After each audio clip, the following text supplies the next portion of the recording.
Julie's not there, Tim is there, Cheryl is there. I'll try and get to Julie. Okay, we started. Okay, we're on the way.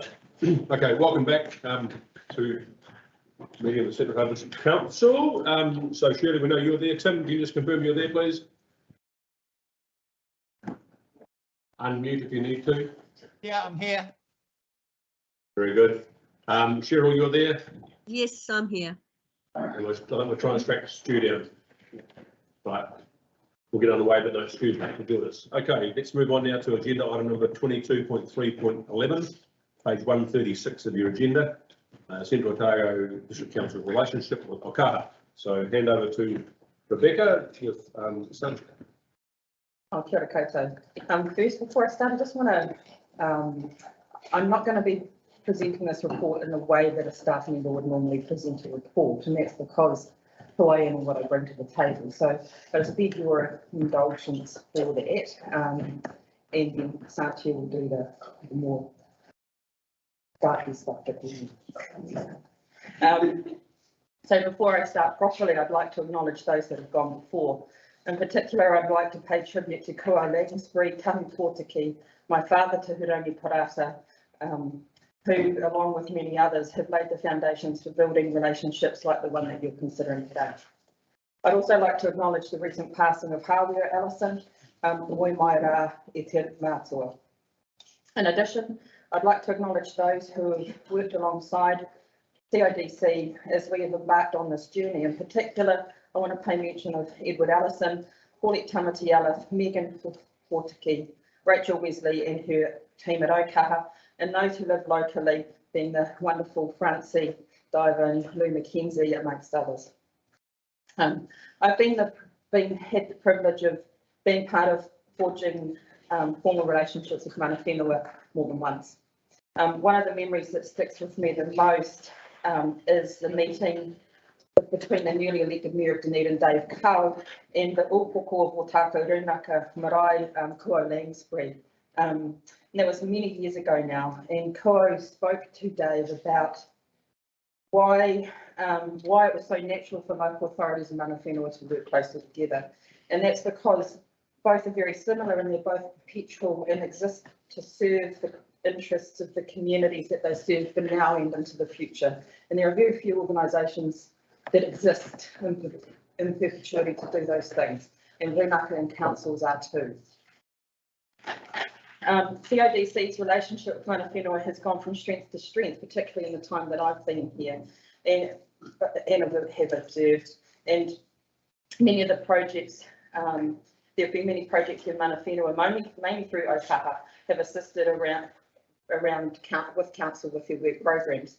Recent examples include the future upgrade works of the 3 water space, the incredible Wāhi Tipuna presentation that Edward Ellison provided for us for Waitangi Day on Central Otago, and the destination management plan that you've heard about earlier this morning.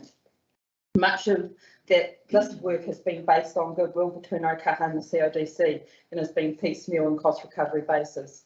Last year, Ōkaha submitted to the long-term plan seeking formal treaty partnership agreement, and I've included that in the report as an attachment of that submission. Council asked staff to progress discussions about the scope of the partnership agreement and what is being presented, and that's being presented today as the result of that work that we were asked to do. It is in its development. There have been many discussions with Ōkaha and across the CIDC to ensure that it encapsulates work that is currently taking place with mana whenua and has the agreement across the board before we bring it to you. It marks a significant milestone in CIDC's partnership journey with mana whenua. As Rachel expressed this morning, the key decision today is about the formalising of the relationship with Kāru Ngako mana whenua through Ōkaha. And as discussed in the report, Section 81 of the Local Government Act charges Council to establish and maintain processes and provide opportunities for Māori to contribute to the decision-making process of Council and consider ways in which it fosters the development of Māori capacity to contribute to the decision-making processes of Council. This relationship will ensure Council meets this obligation, and I feel very privileged to be the person who brought the report and recommendations for your consideration. Thanks, Rebecca. I just wanted to add a couple of things. This discussion around relationship agreement has been around for quite a while. In my first year as chief executive here, I was having a verbal discussion, a regular discussion with Tahu Portaki when he was still alive, and everybody else, and about a relationship agreement, something that a number of our neighbouring councils already had in place. Then, of course, there was the submission to the long-term plan last year, and subsequently your direction to go away and bring back the work that we bring back to you today. I just wanted to make the point that Ōkaha is a Runanga-based organisation that represents the interests of Runanga. It is by Runanga for Runanga, representing their interests. It is not a consultancy in the sense of a Martin Jenkins or PwC or a Rationale. It is different in form, and I'm happy to discuss that to the best of my can. Obviously not involved in Ōkaha myself. The purpose of the partnership agreement is to agree tangible outcomes that we work on together with iwi. The funding enables them to build the capacity. They have the resourcing in place to deliver on that agreed work program. So that goes towards. In negotiating the agreement and the amount that we put before you today, we have taken a relatively conservative approach in terms of the figure. There's a couple of reasons for that. Firstly, I think this is our first time to dip our toes in the water, and I think we want to be able to see in a year's time that we can see the results of where that funding went to. Our neighbours are contributing $150,000 to $250,000 per annum, and I'm not suggesting that we go any towards that level. In a year's time, and I think this falls at a really good time in our cycle, instead of agreeing a 3-year relationship agreement, it's a 1-year relationship agreement. We can report back, we can assess how it's gone, and then we can look to the next year, and then after that into the LTP process, if we feel that there is benefit coming back from it. And my full expectation, staff's full expectation, and Ōkaha's full expectation is that we would see those results, and I guess we will, and I expect we will. I'll just end by saying that I used the same terminology earlier today. I think we do have a legal, and we also have a moral obligation, I think, to partner in good faith with iwi. It enriches our work. There is a lot of times when we want to engage in that partnership and we're unable to because there isn't the capacity there. And for us to be able to do that, I think it would deliver richer results. But really importantly, it taps into a part of our history, an important part of our district's history that is largely unknown and untold.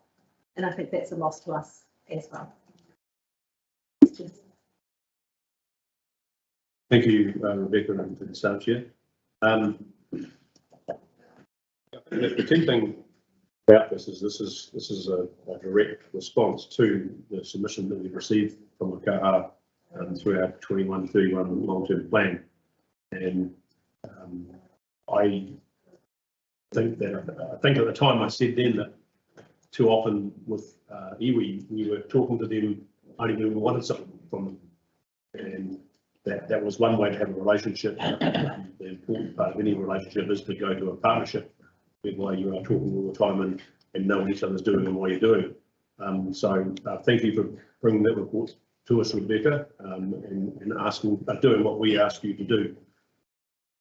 It's very useful, and I think a good conversation going forward with Ōkaha if we adopt this. But any questions, and I'll flick to His Worship the Mayor first, because normally he'd be leading this and not me.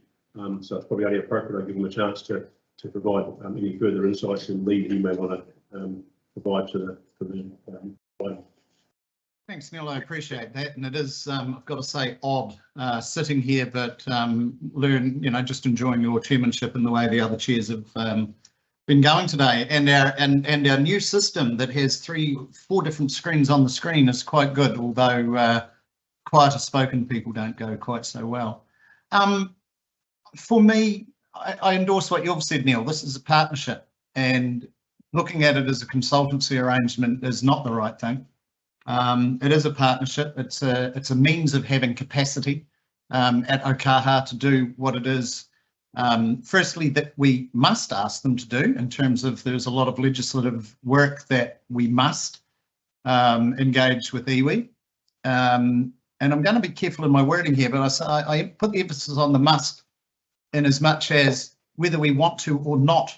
But my view is that we should want to, because the longer I've been in this job and the more experience I gain, the more I'm coming to an appreciation of just how much the engagement with iwi, both with Ngāi Tahu and with my broader experience on the Three Waters Working Group, how much that Te Ao Māori way of looking at things, the knowledge, experience and so forth can only benefit both our community and our council. I did take the opportunity to talk to 2 other mayors of neighbouring districts who have already entered into an agreement such as this, and they have wholeheartedly endorsed it as a way forward. So I don't have much more to say than that. Thank you at this stage. Thank you, Tim. Right, questions, discussion, comments, observations? Tamer.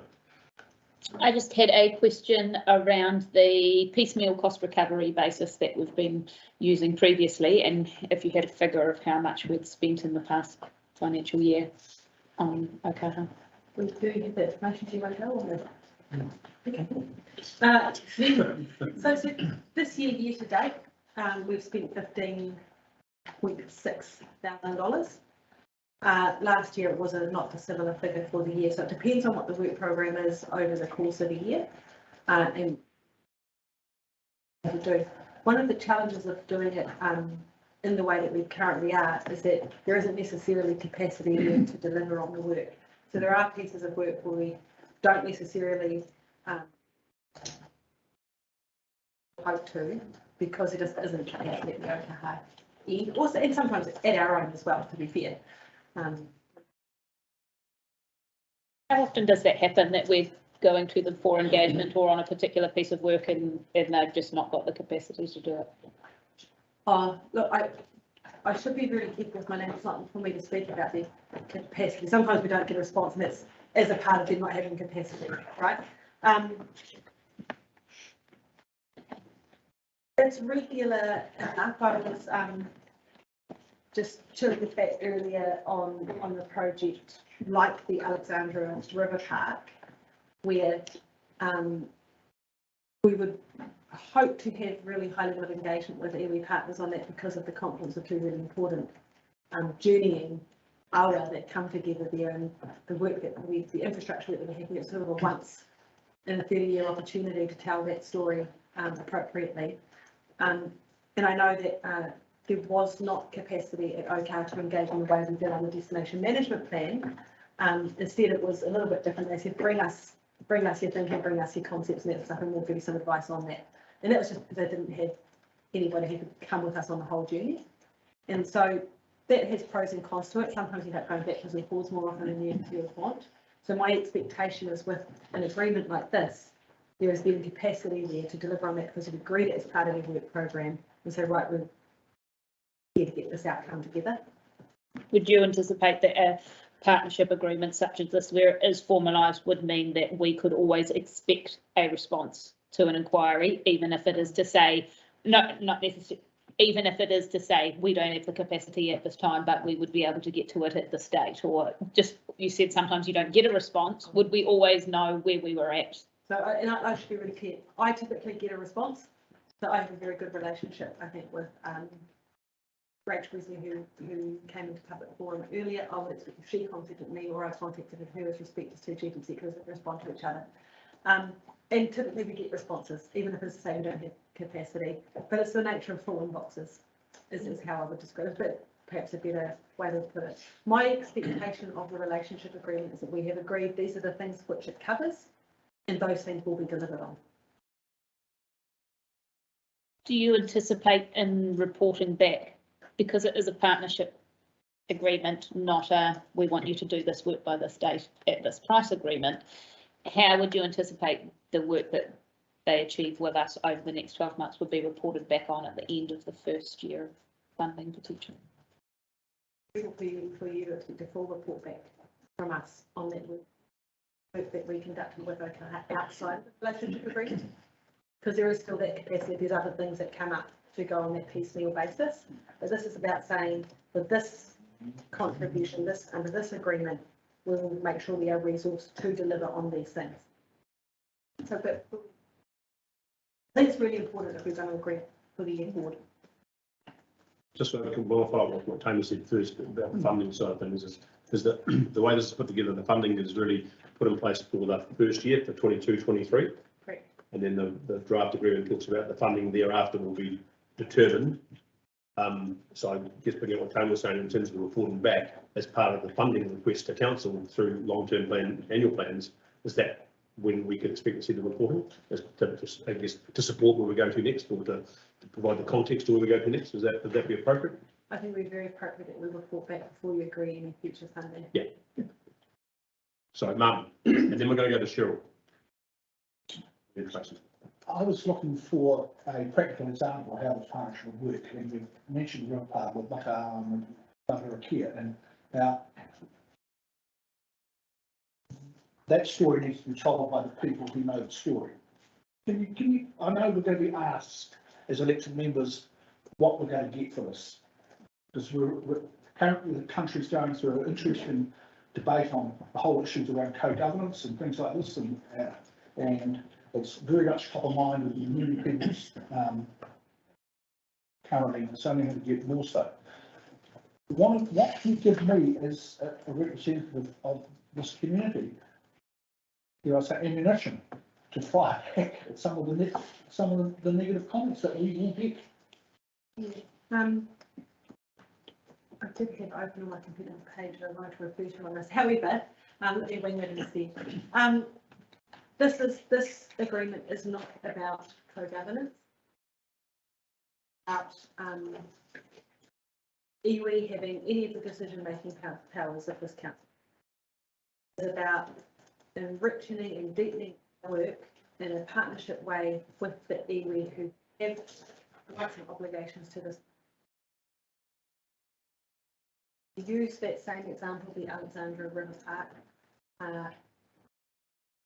It may be that it is something we do now, we do again in 30 years' time, we revisit how we develop down there. That would seem about the cadence of these sorts of things.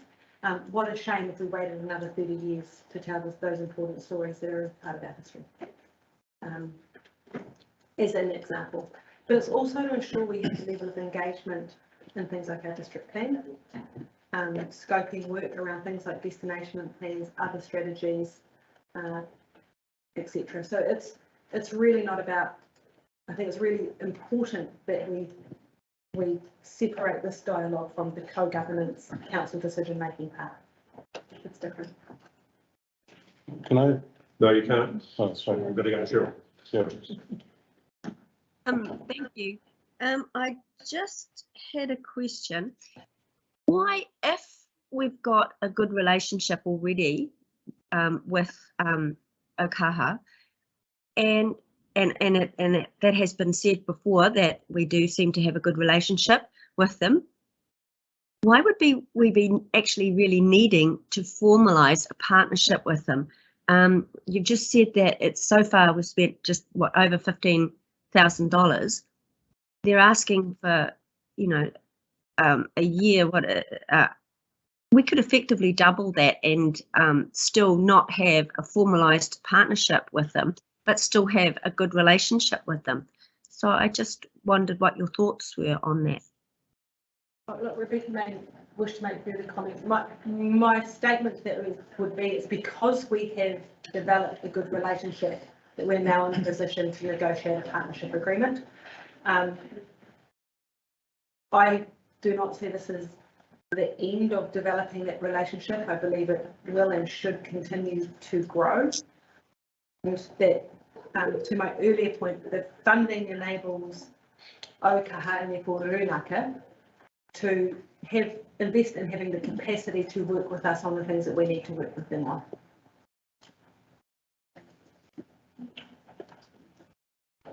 Thanks. Tracy? I've got a couple of thought processes here, so following through. I mean, obviously, I wanted to pick up on the capacity side of things, that we hear from them that they have capacity issues. And we also have capacity issues on this side as well. So there's a couple of things. One, that they talked about regular executive meetings, and I wonder how that's probably, whether that can be actually the time frame that's going to be not only for them to be able to facilitate that, but also for the exec team to be involved in yet more meetings. And there may be good reason for that. That's my first question, as to how you think that's actually going to be feasible given both sides' workloads. I think that one actually, that creates efficiency. You know, at the moment, going back to the boards and trying to work things out, so you're getting to the table and you're creating that efficiency. The other statement I would make, I guess, is that that's what we're saying we commit to for this, for year one. And we can report on how that's gone. Okay, I think I'll just add to, if I may, I think one of the key benefits is the creation of an annual work program. And so it's really clear from both parties what work's going to be worked on. And so that helps our plan for that and helps inform CODC process. Okay, so then the next question that I have was, you mentioned, essentially you said you'd try to explain how it's not a consultancy. Yeah. For me, I'd actually like to hear that, because I'm still struggling. Look, I really think that it's a great, I should qualify this by saying we do need to do the work that's been done already with staff and things. That's, I'm not saying we shouldn't do that, but what I'm saying is it would be really good to hear how they are not a consultancy, because we need to explain, because that's exactly what's going to come from our community with what Martin is. Yeah, and I totally get that. I guess what I'm trying to say, it's not a consultancy in the frame in which we would typically use the word. So it's not like us going out and saying, look, we want some population statistics and we're going to get Rationale or Martin Jenkins or somebody else to come and do that work. OCAR exists by, from and for the rūnaka it represents. So it is the rūnaka, and in our case, there's the four rūnaka that have got this organisation to represent our interests in this broad territory, which includes the rest of Otago as well. And some of Otago has the southern rūnaka that they have more to do with as well. But it's an entity, organisation, consultancy. It's sort of a mix of those things. It's the professional arm of those rūnaka to represent their interests. So when they work with us, they are working as rūnaka with us, not taking something back in the way you might take to your board in the same sort of way. Does that sort of make sense? So we might direct, say Rationale to go and do population statistics. They will come back and say, we've done this work, here it is, here's a presentation. It's different. Yeah. Because they are bringing their history, their knowledge, their cultural values and all of that as part of their iwi, I would say membership, right? Into that work, if that makes sense. So I'm going to let Tracy finish her line of questioning you first, and then I'm going to come to you, Mike. I can try and use that. Not line of questioning, I'm sorry. Yeah, to be honest with you, I am actually struggling. And be honest here, I'm still struggling with that. And look, I'm not saying that it's not important work. Maybe, I don't know if this is helpful, but when I was young, my dad was, that's why I mentioned him earlier. So Dad retired and was the deputy reporter at Huirawa Marae. And he, because he was retired, he was then put on all the committees. And so he was, and that was, if there was no OCAR. And so it was, there were few to do much work, because that was just a Dunedin-based example. And so you've got every school in Dunedin, even if you just think Dunedin, so these rūnaka cover Otago and Southland, and it's every school, every educational institution, every local authority, every government agency wants to have Māori say.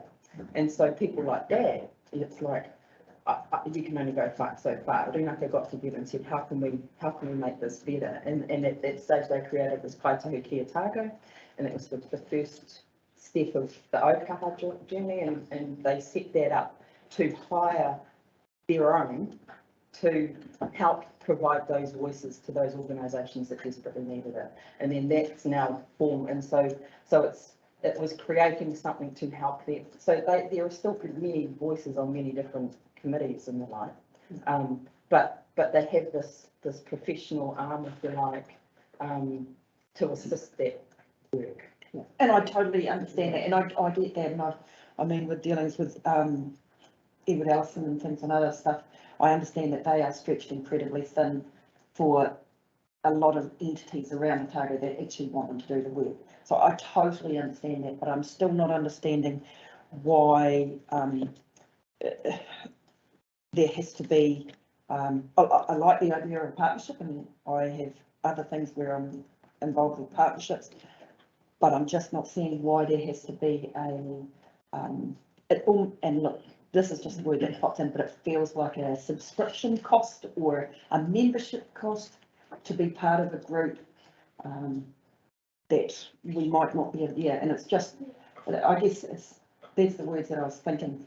And I just need to, I need, like Mark said, I need to be able to understand it so I can pass that on. I'll start. I might have one suggestion. When it comes to me back to the Section 81 of the Local Government Act. I've got it here. Yeah, and it's that second part of that, which says that consider ways in which it may foster the development of Māori capacity to contribute to the decision-making process of council.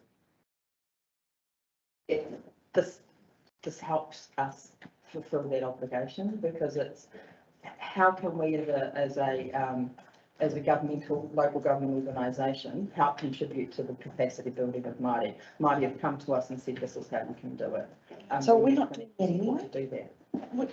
How are we not doing it? Under that, my reading of that, and that's why I printed it out, because when you referred to it in the report, I wanted to know exactly what we were missing. Yeah.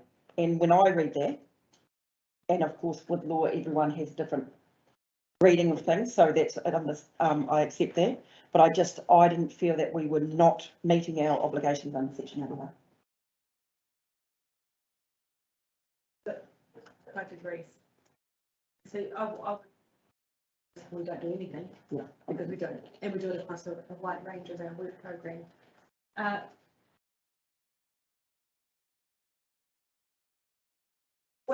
said it a couple of times, it keeps coming to this. Our work program is letting us to go deeper on specific identified things, rather than chasing, can we get a response to this or can we get a response to that? So this is us sitting at the table together like partners and saying, here's what we agree is included, here's what we will deliver over the course of the year together. And that they resource it, that we are resourcing as a part of, for us, it's a bit of an easier process, and that our work program is largely really resourced and agreed through the processes that we go through. But it's a commitment to delivering on that together, and it enables them to resource that commitment. Yeah, so there you just answered it. So that 70k, 35 and 35 is enabling them to resource it. So that's what it comes down to. And I think it might also be worth mentioning that not all organisations are offered this opportunity. Some involved and others that aren't, that are a long way from where we are today. And so it's not a given to be offered this. Sorry. Can I just keep going, because I think Nigel wants to piggyback where Tracy was, might come back and see if it's not picked up already done. That's okay. Yeah, yeah. Yeah, It's better. I, like Tracy, struggle with, I look Okaha Limited, is a limited liability company. And it acts as a consultant, clearly, and invoices and charges for what it does. And that's fine. And then I look at Section 81 that's been quoted several times, that fosters good relations, which I'm more than happy with. But the difference between fostering good relationships and partnership is partnership, especially in today's political world. Vis-a-vis Maori has a particular meaning, and that meaning is 50-50 governance. And I don't accept that what is being proposed under this partnership, leaving the funding of it to one side, does not compromise our independence as the governance organisation of this district. Because what this agenda item proposes and the detail, the detail behind it, takes away our, impinges on our independence as the governance group for this council. And I cannot read it any other way. And as to give, and if I understood your replies to Tracy correctly, you're suggesting that we're going to pay $70,000, not against it, to gain access to the knowledge and history of local iwi. In the same way as we gain knowledge and history of any other groups we may consult on the projects, whether it's a RSA or a community group, they all bring their history to the table as well. And we don't pay them for, that's just part of of how our community works. So I have absolutely no trouble fostering good relationships with local iwi, whatever, through their professional company and paying them for the work they do. That's quite clear cut. But to put a lump of money to one side for some really indefinable capacity building just does not sit well with me, and I just cannot see the justification for it. And if the problem is that their resources are stretched and they may not be able to do the work, there's no reason why we can't provide them the work program of projects where you're looking for the input from local iwi and give them the program for the year. And either they can do it or they can't. But at the end of the day, we are the governance organisation here, and we try and get the input from all the stakeholders in our community. And I'll go back to the partnership. I fully accept the exact words of Section 81 of the Act that have been read out. I don't accept the word partnership because it implies a whole different flavour to our relationship with local iwi that I don't think is very constitutional. So I'm really struggling to agree with the recommendation to pass money on this basis. So that requires a response. Stephen, your next and entertainment. So for me, it's like, as an elected member sitting at this table, I don't have any trouble with the partnership relationship, but if reports are coming here that need a resolution, then I gather, we can still make a decision. No difference to when Dylan then put something up with any other, coming from any other outside influence, we can still say yes or no. That's still going to be all right. Correct. Yeah, something I need to tell everyone. And I think what this model's actually saying, counting what Nigel's saying, it gives us and around an opportunity to put that work program going forward and to be proactive as opposed to being reactive to things. So you can actually plan. And that's the point, the practical side, as cited earlier about the Alexander River Park, is a classic example of where there's a really great story to be told. Partnership is going to help tell that story. Because we can't that story because it ain't our story. Bearing in mind what happened with another council when they didn't have the full picture, I just wondered if, given the work that's already gone into this relationship and this proposal, if there are any potential ramifications for the council and our forward work program if we were to choose not to go into this partnership. Really critical question.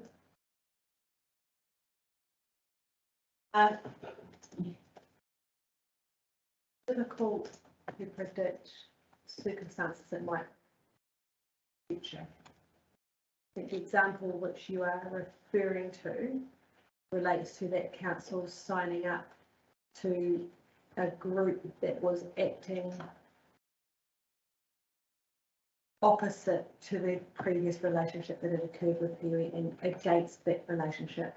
And that is where the partnership agreement came into question. with the Which I council. guess potentially for us would be what we would be doing if we were given this opportunity and then we said, oh, no, thanks. What do you anticipate? Surely, and you know, So there's a myriad of different pieces of work and the only thing I can tell you is the example that we know. At the moment, this council is not a part of that group that led to that for another council. I think there is still nothing to stop this council from making its own decisions about the pathways that it takes. There are consequences to all pathways and there are ripple effects from those consequences, right?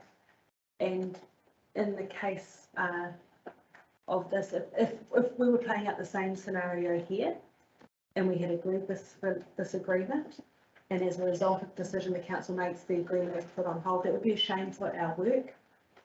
I think it's still a decision that the council can make in terms of its own destiny. Tamara, you were asking also what Ōkaha might do if we don't agree to form this relationship. I guess it's more a case of that kind of beyond the political sphere, an opportunity has been offered. If we were to turn it down, does that then create an animosity potentially? Or would that have an impact on our forward work program as it stands now? If we were to turn around and say, actually, no, we don't want this, we just wanted to pay on a piecemeal.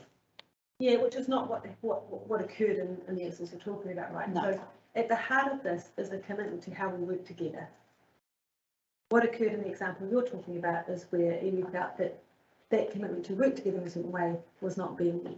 And I guess the reason why I raised that was, would that potentially, those feelings come from something like this as well? We're working together one way, going in one direction.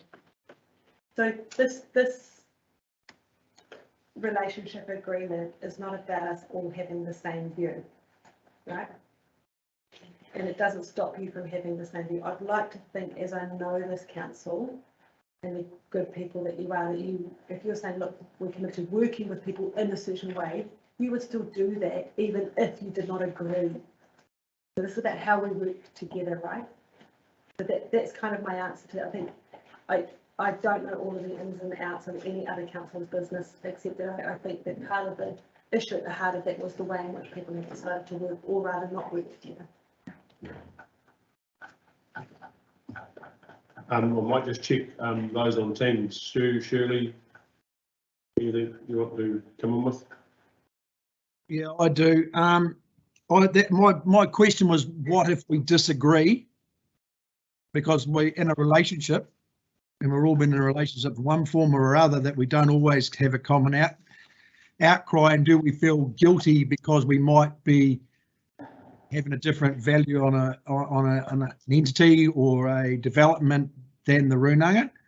And the second thing is, we've had relationships in my 19 years in community board and councils with iwi anyway, but we've functioned reasonably well. I don't have a problem with the relationship with it at all. I worked out that the money that's been talked about, if any other group came to us and we wanted a 250% increase in the cost of which we funded, it's a very hard pill to swallow. I just wonder how that figure became arranged at that level. I have no problem with what's going on. We do need to be to work together. I don't have any problem with that at all. But the dollar figure to come out of seemingly left field in the modern environment we're in, and I just can't help thinking that Ōkaha are creating more workload to create more problems for themselves because they're direct wanting to be involved. Because whether you're in the ORC or District Council or Queenstown Lakes, are big entities, and it's hard enough for us to staff those entities in our capacity, let alone taking on what's relatively new in the sense of the 5 years I've started. So they're going to have growth pains anyway, and I'm not sure it's our responsibility to fix their growth pains. That's about it. Thanks, Stu. In answer to your first question, we don't need to agree. This is not about bringing Ōkaha agreements to the table for the decisions that you make. It's about how we work to give you the information and advice so you can make the best decisions that you can. So it's not a case of if we agree or don't agree. I think that if there was any major issue where there was fundamental disagreement between this council and iwi, then that's probably a separate issue for this council and iwi to be talking about. But that's not, under the context of this agreement, it's not about whether or not we're all on the same page. I understand your comment about a 250% increase. I would note that Ōkaha is not currently funded, so we're not increasing their funding as such. At the moment, we fund projects. We pull out of those projects different pieces that we go on a piecemeal basis to get the contribution from Ōkaha on. This would be the first time that we're saying here's a dedicated amount we are funding them with, and there would be tangible expectations we'd have out of that, and I would expect you to grill us pretty heavily in a year's time to see whether you thought there was value in what we got back before you agree any future funding. Thank you. Cheryl, you've got a question, then I go to Tracy. Yeah, thank you. On that point, wouldn't it be then wise to put your year's projects to Ōkaha and say, here is what we were looking at for this year. Let's have your input and price it. You tell us how much it's going to cost. And then should that year work and they've produced the work to your satisfaction, then wouldn't it be wise to look at a partnership? Because then they've proven themselves as having a good relationship and you get value for money in terms of for the ratepayer. Just, yeah. That would be a traditional consultancy model approach. It's a bit different to what we're trying to embark on together. I realise is the case that you're trying to build a relationship, but maybe for our community who are perhaps not as strong in relationship with the Maori, and I just wonder if it would be wise to be able to show them proof that they're going to get value for money, and that it is why that the next step would be to go and to formalise a partnership with Ōkaha. I guess that would be a different decision to what council asked us to go away and negotiate in the LTP process. Yeah, I think about that, Cheryl, if you took that approach with this particular partnership or any other relationship, then where are you going to draw the line with other stuff we do that we fund as well? Tracy? Yeah, I guess you mentioned that, okay, we do the 1 year.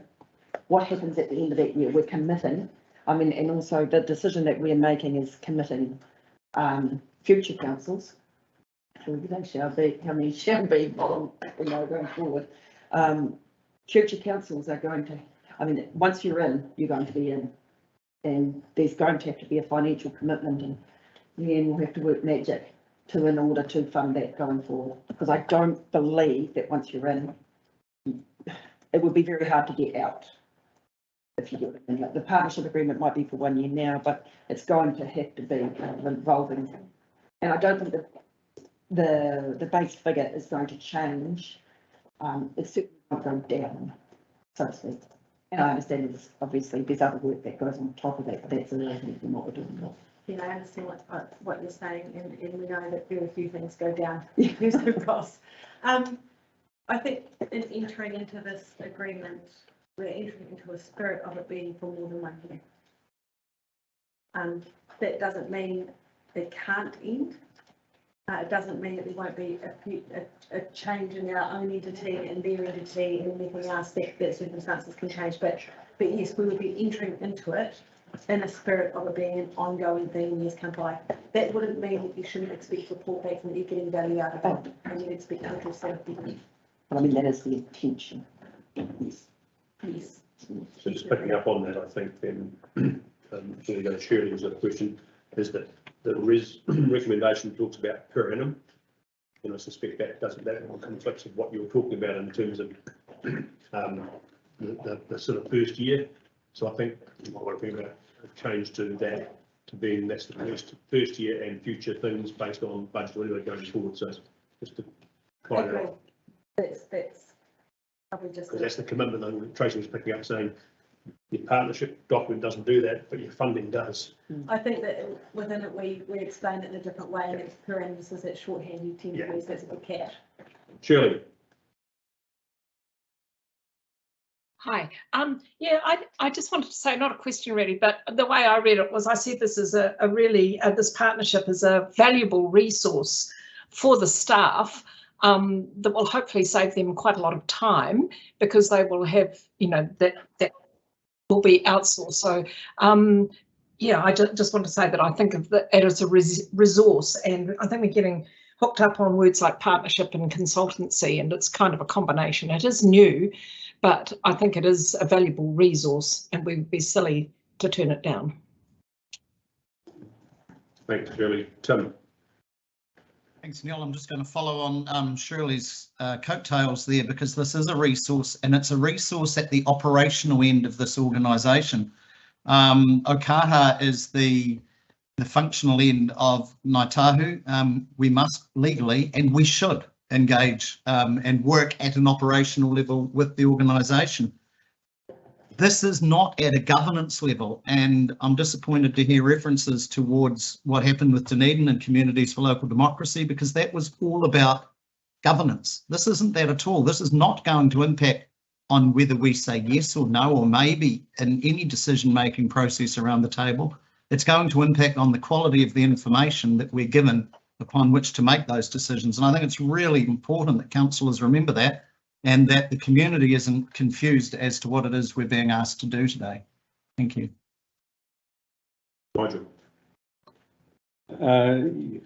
Yeah, I would say I don't agree with Tim. I think it does impinge on our sovereignty as to governance. I can't get past the fact that Okaha is a commercial organisation. So it has charge out rates, it has an income stream, and in effect what it's asking for is a lump sum, as Tracy almost described as subscription to be part of the action and everything else. And so what they bring to the table is of value to us, it's part of our community and enriches and it's culturally enriched, and it's intellectual property that they are sharing and charging us for. And I've got no problem with that. But to then go beyond, because once we set this in place, that figure will just become part of our overhead cost, and it'll just be built on and built on.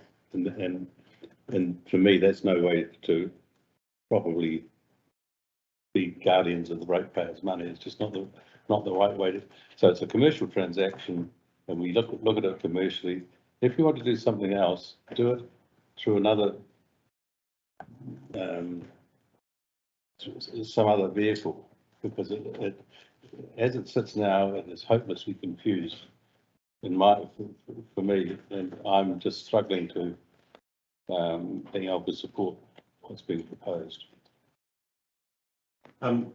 Sancho, a question for you, isn't it? Picking up on what Nigel was talking about. One of the options available to us is saying, let's not use Okaha, let's go and talk with the Runaka independently. And try and I say this with the utmost of respect, and try to herd the cats. From an operational perspective, as His Worship has pointed out, this is about, it's about an operational aspect of the council, not the governance arm. How would that sort of partnership work? If you said we'll not use the organisation that speaks for all of the Runaka, let's go and try and do something with the Runaka themselves. How would that work? Could it work? I'll make a comment now, and Becky's got something to add. Is that there are things from time to time we do speak to specific Runaka about. But if I take the district plan, say as an example, we're going with something that's a technical, Okaha is resourceful planners. My expectation for the Runaka would refer us to Okaha. Yes. So I think what you're saying is that the Runaka individually haven't got the capacity to engage with us on some of the stuff that we need to engage with. So that's part of the work day. The thing that I was going to add was the submission that Okaha presented to LGP was on behalf of Ka Runaka. So the Runaka have said to this organisation, this is how we want to work with you. Which it's a totally leading question because I knew the answer. Because of what I've done for the last God knows how many years, when actually started out in this process, trying to talk to and have conversations and develop relationships with the Runaka on their own, when they didn't have the resources that they needed to be able to inform the organisation that I was working for to actually be able to do what we needed to do, which is where we're at now. So thank you for that. Cheryl, I think, is another question. Sorry, as a sort of newer councillor, I'm going to plead a bit of ignorance here. So in this kind of partnership, what other organisations have we got a partnership? The commercial organisations, have we got a partnership that would align with this type of partnership with Ōkaha? This is a unique kind of partnership that recognises the relationship with iwi Māori and I guess delivers on our obligations to Māori under the local government, under the Treaty of Waitangi, etc. It's completely different to a normal commercial relationship, although there are elements of in it. I suppose the only I would have thought is that only similar but non-cultural in terms of iwi would be our relationship with the heritage group, the Arts Trust, those sort of organisations that we take as givens that we do provide funding to. And I guess if we want to make a comparison of the equivalent for Māori, this Ōkaha is that. It is the museum, district museum trust, it is the arts trust, it is the other different organisations that we might support similar. It's not the same, but it's the same kind of thing, I would have thought. It's not the same because they're like commercial organisations. Yeah, and you can have your views about commercial organisations, but they actually operate as an entity, as a business, and it's about where their proceeds go. Ōkaha, like those other organisations, aren't there to make money, they're there to cover costs. Can I just have a discussion, Neil? I don't disagree with. Sure about Tim, I think, no, who do I have this? No, I didn't. Nice, Roche, go. I think have those relationships, and I think you summed it up then with the arts and the heritage, and I struggle with the dollar value. So if you take your example of the heritage having the $30,000 or $40,000, why don't we start about relevant? Because at the end of the day, they all add and offer something to us. And I think it's a dollar value that's the issue. I struggle to think that the amount of work done, and I understand the pressure they may feel they're under, but they are backed by some large entities with money, that the dollar value may be the issue that's a tripping point for us all. Because when we're going to be faced with rate increases in the environment we're going to go into, and we all know what the future might look like, to be spending a lot of money on something we could walk our way over eggshells through quietly, as if the option two, where we look at the formaliser and value less than 70,000, would that be more palatable to the average councillor and the ratepayer? Because no one's doubting that we need them in the team, as we do the heritage, as we do the arts.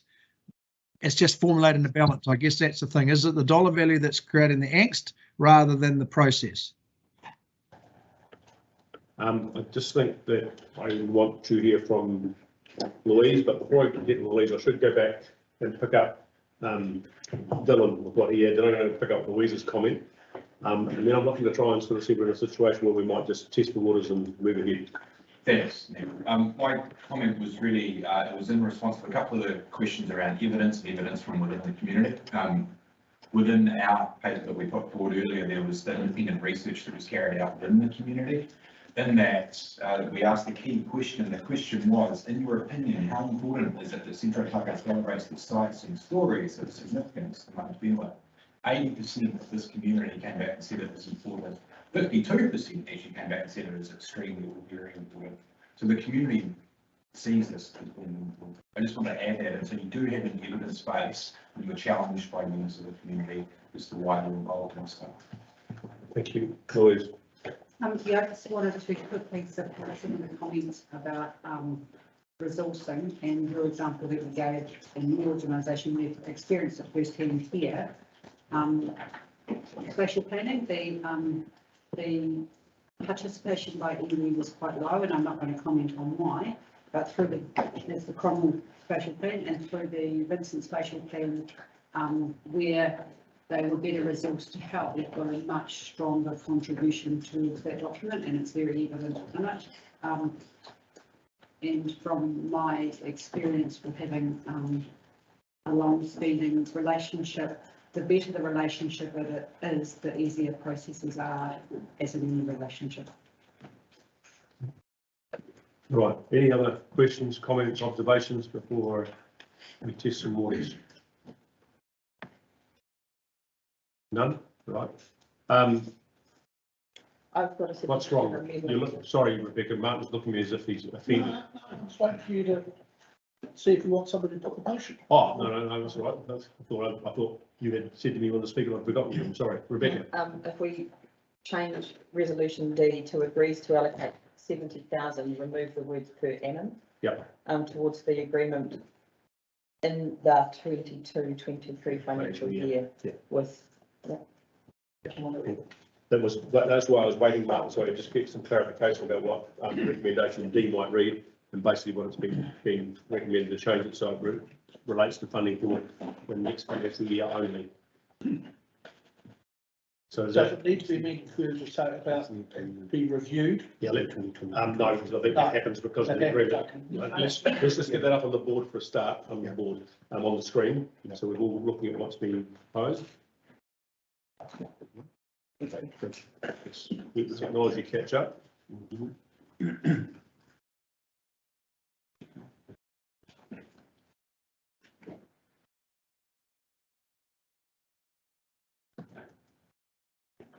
That's it there. It's there. So B now recommended by staff to read up, agrees to allocate $70,000 towards the agreement from the 22-23 financial year. And if we are 35 as an existing budget, 35 as new expenditure. Martin, your question about the review, the draft partnership protocol, I think the last section that provides for a review between the parties, if I read that correctly. Yeah, 5.1 of the payment schedule talks about this year and says, and will be reviewed in 2023, which I assume to mean for the 23-24 year. Tracy. Sorry, I've just got one more question for Santia. When we had our very first meeting as councillors, the new ones that is, you said to us, you can have whatever you want, you can do this, but if you do that, you can't have that. And what I'm concerned is that with doing this, what are we going to do with that, given budget restraints? If nothing, well, that's so bad, but. So the comment I've made to council a number of times is and the this and the that has never really been well defined. Yeah. But when we keep adding new things, it does put a strain on staff in terms of we just can't do it unless there's more people to do it, and that in itself is a challenge in the current environment. This is not adding anything to our work programs. Could actually alleviate some of it. So we're not. It will alleviate some of it, and I suspect dramatically. It's all stuff we're already doing, so it will enable us to do better at what we're doing, is what I would argue. Thank you. Yeah. For a moment. Leanne wants to speak. Leanne, what would you like to say? So just for reassurance, in which program later, I have looked at it to demonstrate the effect.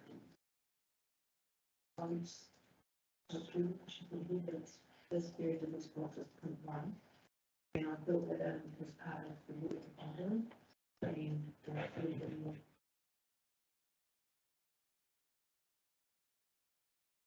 it helps. Did you have your hand up? It's quite hard to hear Leanne then, sorry. Yeah, sorry, couldn't hear. Oh, hang on. She's coming closer. Leanne's coming closer. Spending some money. Apologies, I was talking the boring stuff, the dollars. As part of the number crunching that I'll bring to the workshop this afternoon, I have built this in. It's 0.1. I'm still bringing a draft budget that is less than what I brought to you back in workshop 1, if that is of any help. Workshops, I can't remember. But it's only the third. So I think Leanne's key point is the new expenditures not impact on a further increase to rates. Thank you. Your worship, did you have your hand up? I thought you said you wanted to do something. No. Say something. No, I was good, thanks. I was just trying to indicate I couldn't hear Leanne. Thank you. Right. The recommendations then that are for us, A, B, C and D. Can I just interrupt briefly? Sorry, I did put my little question thing. I didn't think we were allowed to use the word partnership. Why? Hang on, yeah, I think there might be a financial reason. Hang on. Through the chair, we're really, well, I probably am more than anyone, cautious about using the word joint venture because Audit New Zealand talk about that as a council-controlled organisation that we have to consult on. This is a partnership. We're allowed partnerships. This is us not setting up a formal business arrangement that says we own or have a share in profit or a share in the activity. We're committing ourselves to have a relationship in order to meet our obligations under the Local Government Act, under the treaty, and under so many other good reasons that you've heard today. It is not the partnership in the sense of a financial commitment. Okay, thank you for that clarification. Your Worship, I think you do have your hand up now, don't you?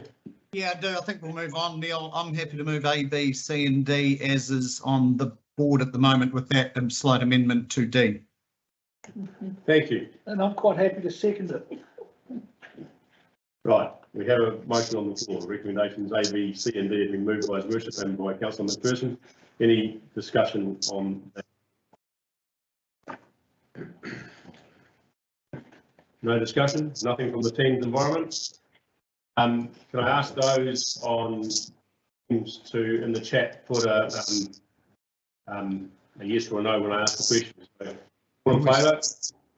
Yeah, boot. Should we make it easy? Can we do it by show of hands in the room? Show of hands in the room, all in favour? Yeah. And it's yes from Shirley, yes from Tim, Right. no from Stu. All those against? Motion is carried. I'm against. Thank you. Would you like that recorded? Yes, please. Sorry? Would you like that recorded? Yes, please. And yes, Stu? Yes. Yeah, yes, okay, thank you. Right, thank you, everybody, and thank you, Rebecca and Sanchia, for taking us through that. I know that we now will have a far better understanding of the relationship that we are enhancing with the Kaha and therefore with the Runaka, and I'm sure that we will see in the fullness of time the benefit of that investment we've just made. So thank you, everybody. Let's move on to, and all that good work that Stephen did to make up the time, we've now lost well and truly, but that's okay. It's in the interest of better governance and operations of this organisation. Let's move now to item 22.3.12, page 149, community engagement on proposal from the Central Otago Affordable Housing Trust. Good afternoon and thank you, councillors. I'll just make a couple of very brief comments. It's a very straightforward paper. You'll recall in the last meeting you asked me to go away and develop an engagement plan to have a discussion with the community around the proposal from the Affordable Housing Trust. So you have that in front of you. The idea is that all of the community will have an opportunity for a say in this important issue, but we will target Vincent and Cromwell, and in our analysis we will be able to separate out those from the Tibet and the Manitoba that may wish to have a say. And how we're going to do it is we will do a mail out to the ratepayers out of the district. We do know there are a few that have copies in Clyde in particular. And then we're going to do a mailbox drop in Cromwell and also in this area. And we do have some emails from residents that have chosen to receive their rate bills over email. So for those that prefer to engage online, we will send out an invitation online. So given this is a proposal from the Housing Trust, we will give the Housing Trust an opportunity to... Sorry, sir, we're just getting a message from the Mayor. Tim, are you trying to butt in now, or do you want to wait till Sars gets through? I might butt in now. The word ratepayer was used. We were going to have a discussion with ratepayers. My presumption is we're going to have a discussion with residents. Hang on, Saskia, Tim finish, please. Yeah, just a slip of the tongue, Saskia. This will be residents, not just ratepayers. Absolutely, everybody. Yeah. Thank you. Absolutely, Tim. Yeah, that was stuff the I think you just scared the Mayor. No, sorry, I must explain.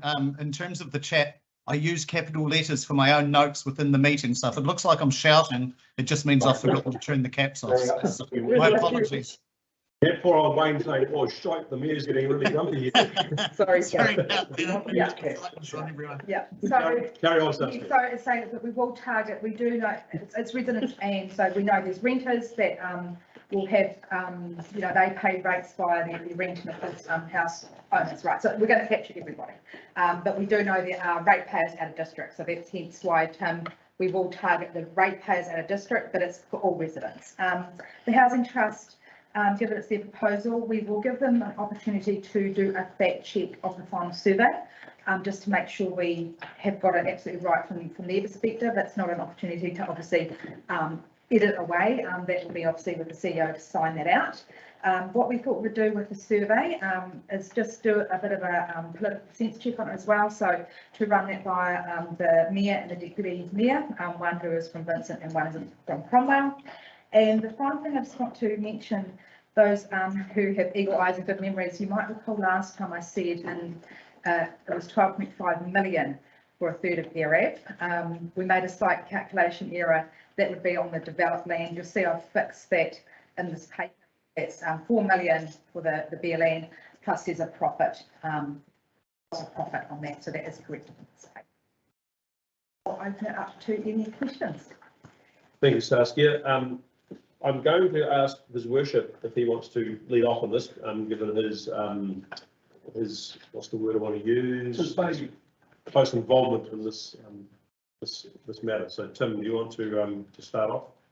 Thank you. I appreciate that, Neil. The only comment I want to make, as to remind myself as much as everyone else, is that we made a decision last month to ask a question. These are the questions. So today isn't about debating the pros and cons of putting council land into affordable housing.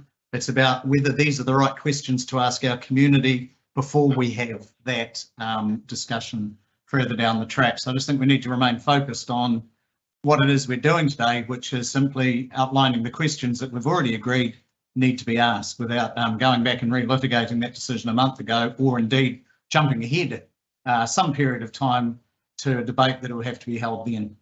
That's all I really want to say. Thank you. Thank you.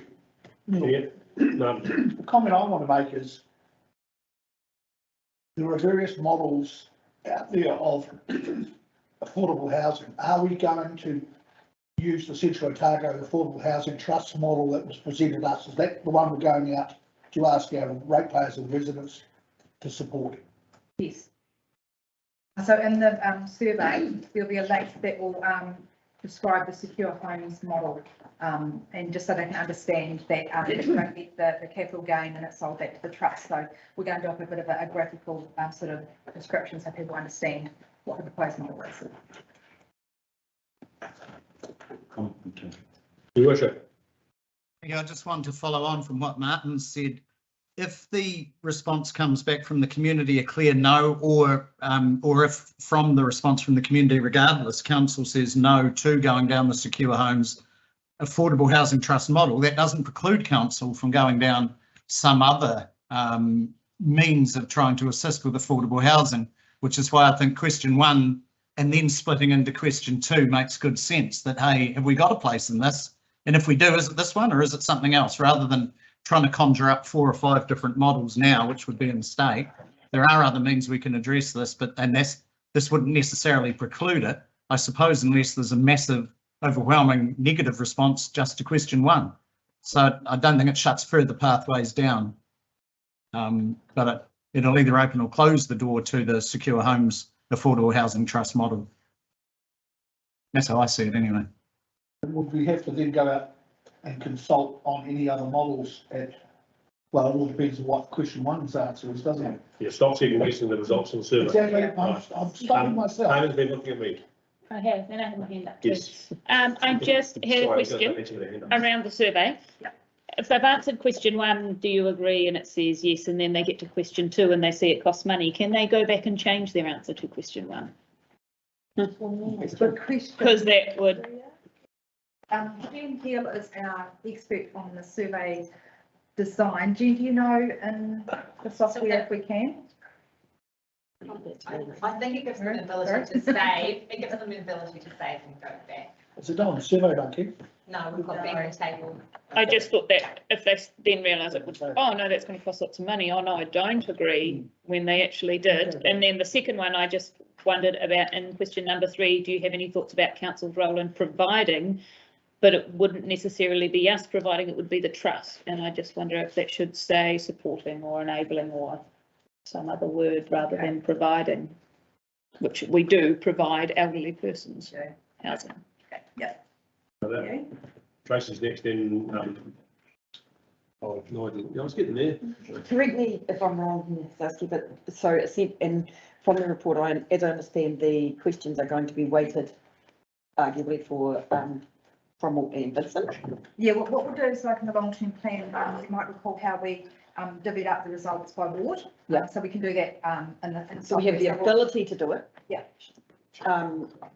But do we need to let the community know that that's what's happening? Or I'm just wondering so that we're being above board with everybody. Because some people, I mean, like, for example, I guess Maniatoto might turn around and say we don't really care. But for the people in the Maniatoto, what they, by answering that survey, they might not think, why would anything in Cromwell or Vincent bother us? What impact? And I just wonder about anyone who's outside of Cromwell or Vincent would know what the impact of going down this path would mean to them. And Yes, so we want to be inclusive and give the whole community. Oh, 100% agree. Opportunity. And it could be the example when we were working this through. It might be you have someone who works in Alexandra, kids go to school in Alexandra, but for financial reasons, they'd love to live in Alexandra, but they cannot get onto the market in Alex and they're out in, you know, out maybe Teviot or Lauder or somewhere like that. So I think it's really important for us still to ask that question because they might have some insight, and particularly in question 3. Yeah. They might say, actually, I've got a really good idea, council, about what we could do with affordable housing, but it's not that secure homes model. I don't disagree with any of that. I'm just wondering if people from outside of those two regions, what the impact will be on them. And that's yeah. And I think we'll have in the preamble and in the attachment, it'll be really clear that the financial impact for this particular project will not hit their wallets, but they still might have a real passion and want to tell you guys about it. But so we'll divvy up the results, and we did it for the LTP. We did present by ward, but my memory, Maria, is that we didn't tell people that we were going to present data by ward. No, but that will be publicly in the report, what they can see. Yeah. And we'll also be letting them know when they get a response back that this isn't going to be a consultation. We'll go back individually to every person responding like a consultation, but that here we will publish the results of this. So there'll be a formal having another step of consultation through. The results of the survey will certainly come forward in the report. And there will be no, the feedback will be that report to council. There's no report going back to the. Oh, I understand that. You know, I understand that. Yeah. Right, Nigel, then Cheryl, then. Just I got you, Leanne. I'll get you. Clarify around the questions, Saskia. Question 1, do you agree to council supporting the development of affordable housing in central Otago? So if I looked at that and said, what's affordable housing? Your answer is we're providing a link to the Queenstown Housing Trust. Yeah, so that will be, so when you go into the survey, you'll have the preamble first and then the opportunity to link onto the secure home. So we will talk a bit about how houses become unaffordable and then the questions will follow after that. So they would have read the context first before they answer those 3 questions. Yeah. Context is will be the Queenstown website or whatever. Yeah, yeah. The main bit, yes. Okay. Does that website also say who is targeted? What kind of people? So this is, I think, one of the challenges when we were thinking about the high level comms here. You recall when we've had the Housing Trust present things like the criteria and stuff, they're still thinking that through. And we have given advice up as part of our papers around how the criteria for Central Otago we're different to Queenstown, and what works over in Queenstown might not be the criteria here. You might want to think, say if we have a shortage in port or something like that, or teachers, you might want to think about a criteria that match that, and what we would recommend. And obviously there's a whole lot more water going under the bridge depending on what happens at the next council meeting, when this is the following council meeting, is we still believe there needs to be a proper needs analysis done by the trust if you guys decide to go down this route, about who would be eligible for these affordable homes. And maybe just to take a step back, this survey is just an indicative survey. Yeah. Should we be in the game or not? And if not, Yeah. But it's indicative. It's just to be factored into our decision making. Yeah. Yeah. Okay, thank you. So, and could I just go on to what was raised about surveying only the Cromwell ward and Alexandra ward?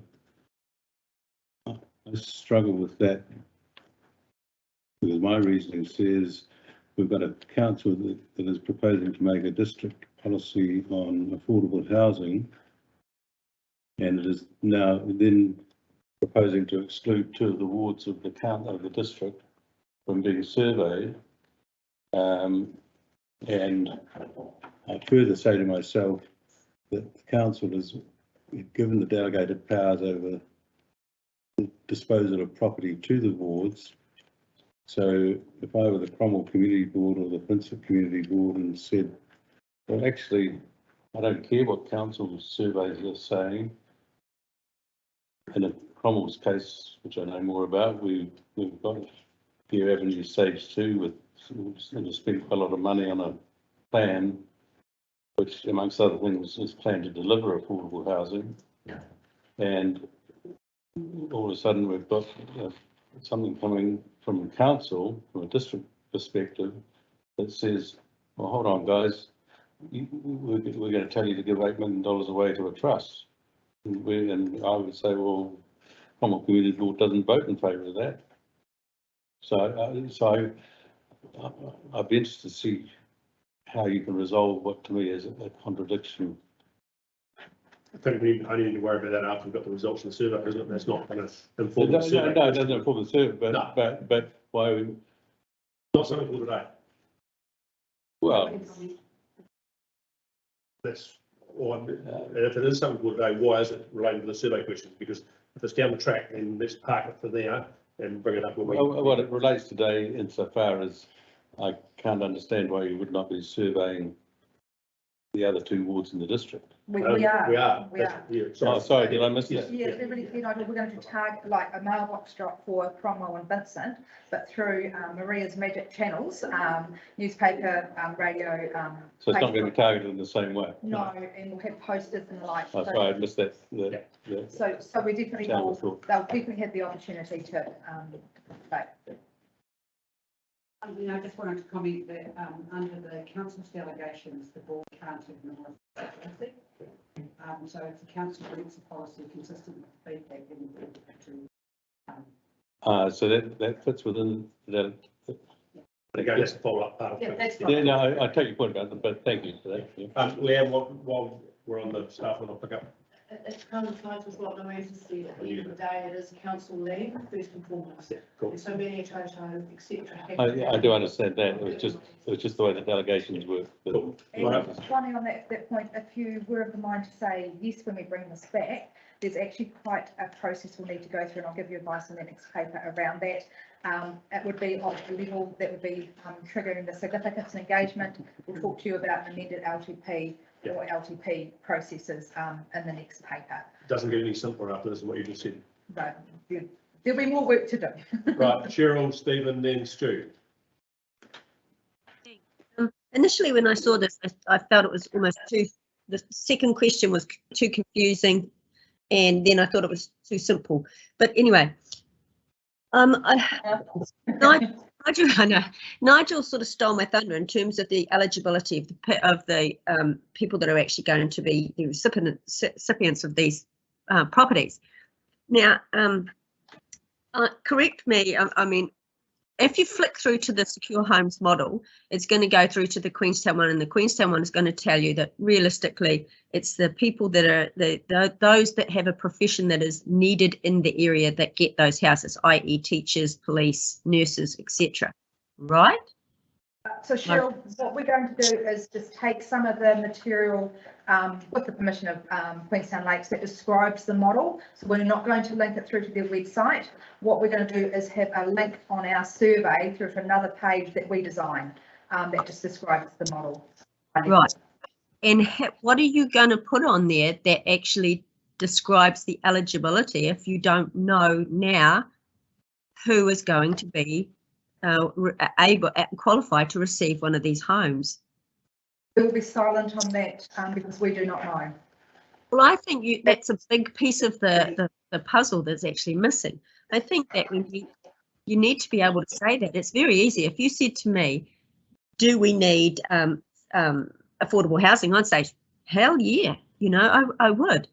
But then if you said to me, well, actually, say a family member of mine who may be I don't know, a labourer and a wife, maybe a cleaner, or they're not going to be eligible because of their professions, I'd be saying, well, no, screw that. I don't want them, you know. So it does make a difference, I think, who you're going to say is going to qualify for these or not. And that's why I'm just wondering if this is not giving wide enough detail in terms of, because it is a survey. We're asking people, so we've got to be transparent and actually say who's going to get these houses, and then then the community can make an informed choice. I'm going to come into that because I don't think you're right, Cheryl. I think this survey is at the much higher level at this stage. This is, are we going to go down this path? The detail will come later. But if you don't have what we said at the last meeting when we talked about this, if we don't have the overall view from the community that says we're going to support some form of affordable housing, then you haven't got a platform to start with. So I just think that I don't disagree with what you're saying, but that comes down the track. If the community chuck it out at the first hurdle, which is what this is, then that's going to help us make a decision about whether we go down to that next level of what it might look like. Okay, Neil. So can I? Sorry. Yeah. So Saskia, you go, and then I'll comment. Yeah.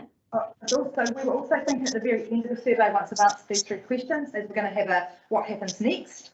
So at a high level, we will say things like, if there is help councillors make this important decision, that there may need to be as part of an LGP, and then criteria developed. So we can wrap it in the ending there, Cheryl, so that members of the community are quite aware there's still more to come. So if the community say yes, and then does that give us the opportunity then later on as we move down and we find out that we're not happy with the model in terms of who gets one of these properties, are we able then to say, no, we disagree with this?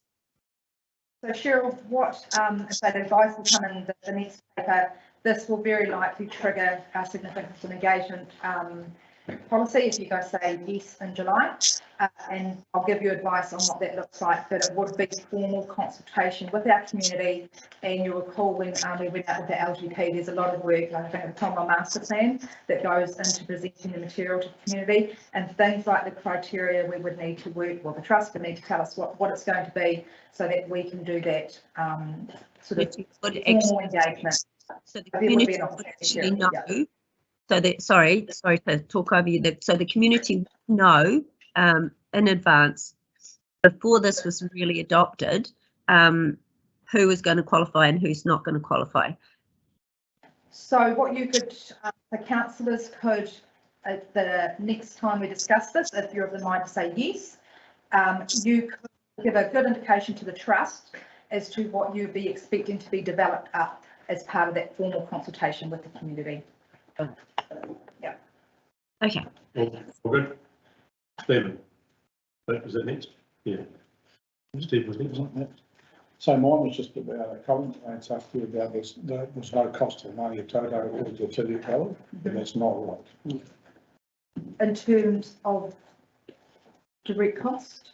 Direct cost, even us sitting here at this table today, is a cost across the district. It's not just isolated to And that's a good point, your staff costs included as well.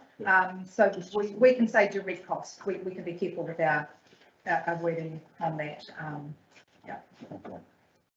Probably depending on where things go with the whole issue of residents, there could be in the future.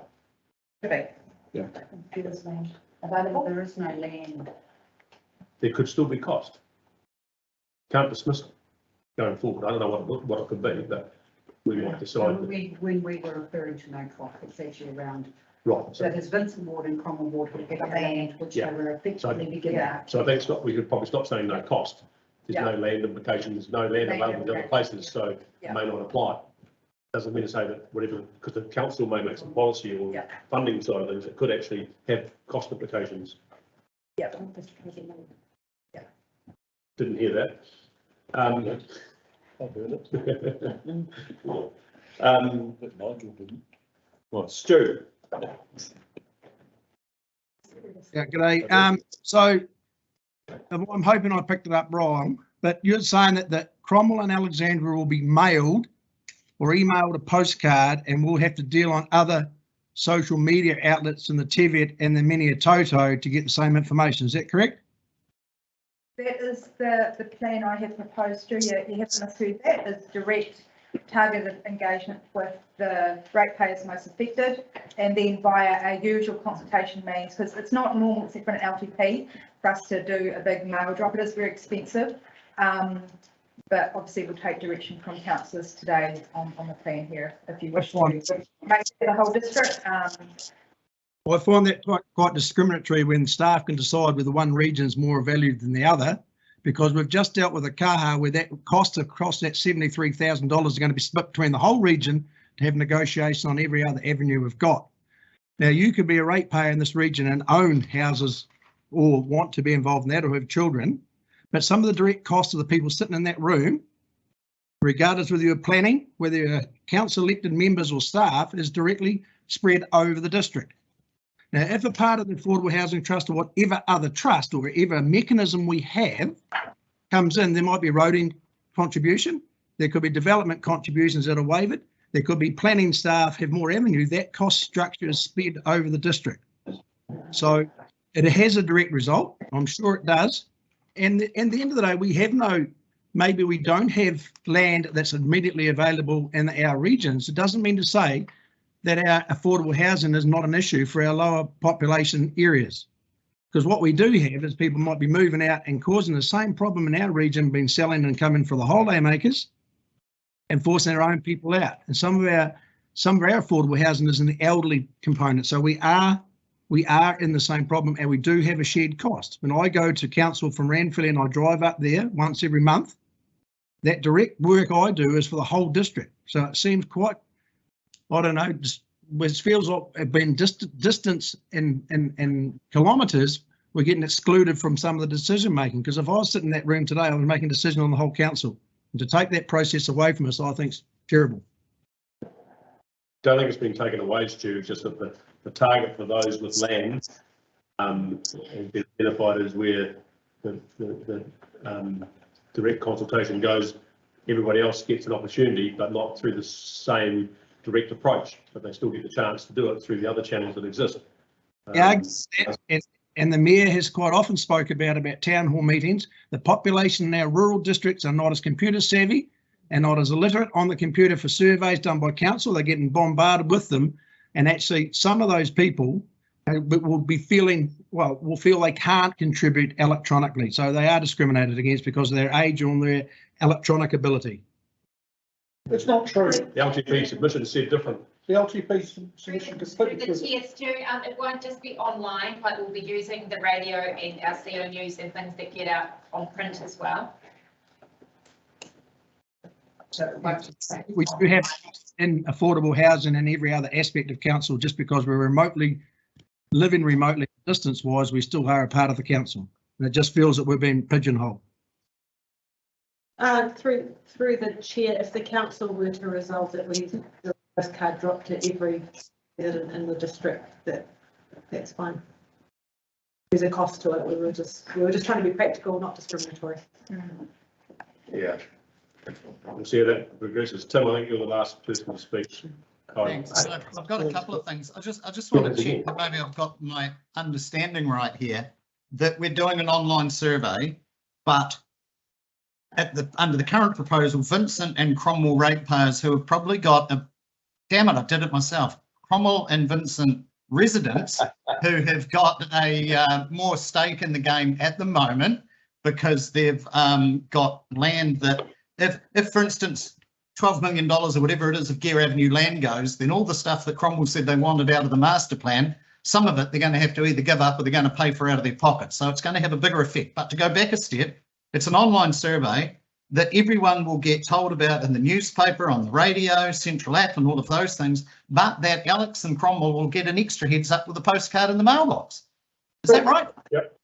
Well, not that big a deal, surely. And I would, I don't think I want to get too head up. I just wanted to, there was a comment, and I'm sorry who it was, I can't remember. Somebody said about the eligibility criteria for Queenstown, and I know this is going way down the road, but I don't want something on the public record that isn't right, because there was talk about policemen and cleaners.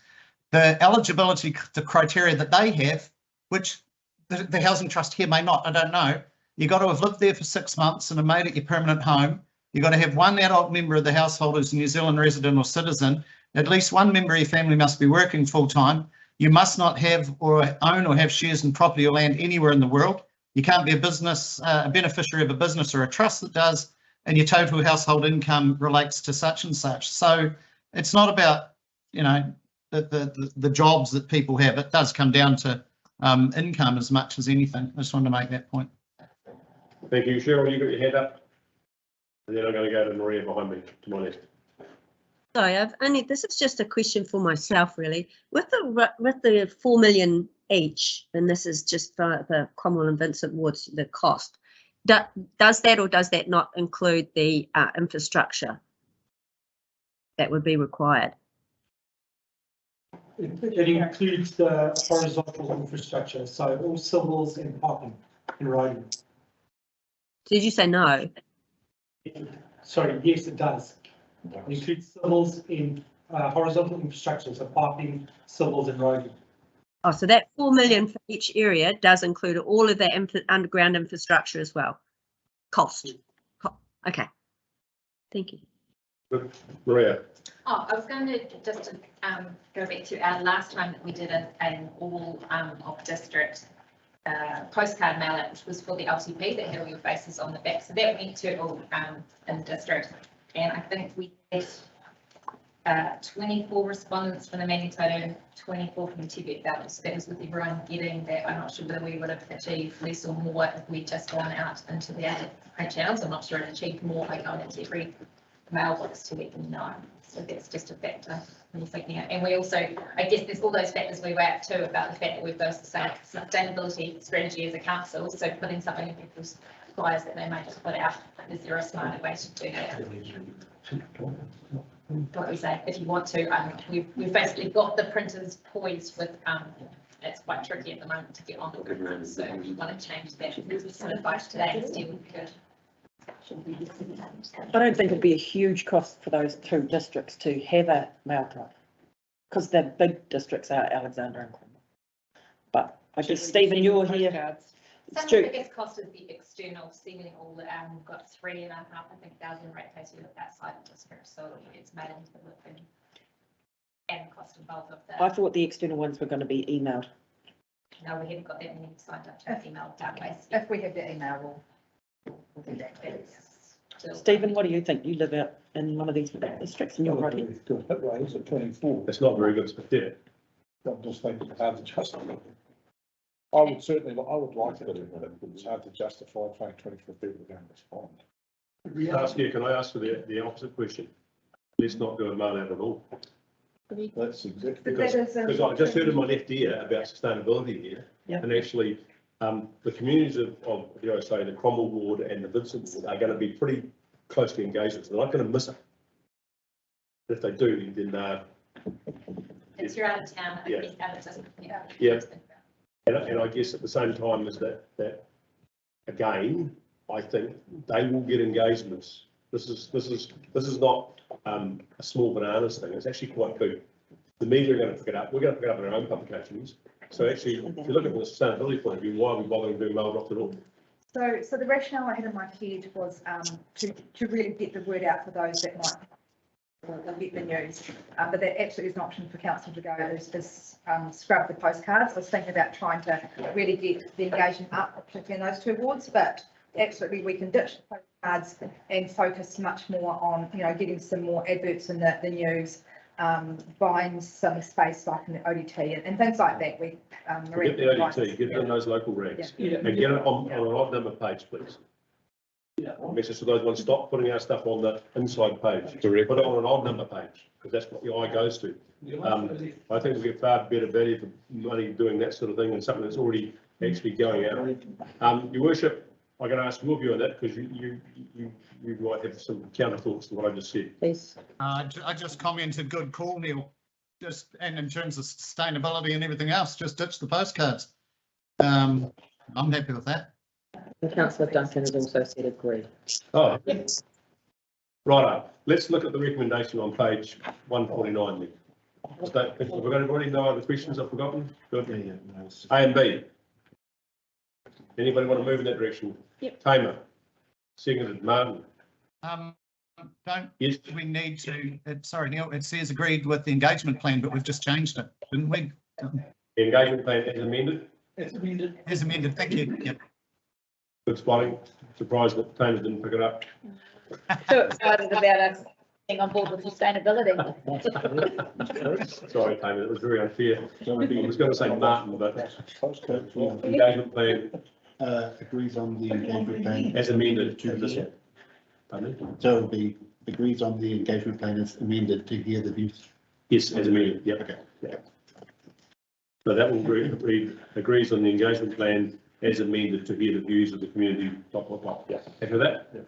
Any more questions, comments? Yeah, I'd comment because I'm going to vote against it because I voted against the original motion about housing trusts. So in the interests of continuity and logical thought, I'll be voting against this as well. Endorse your response.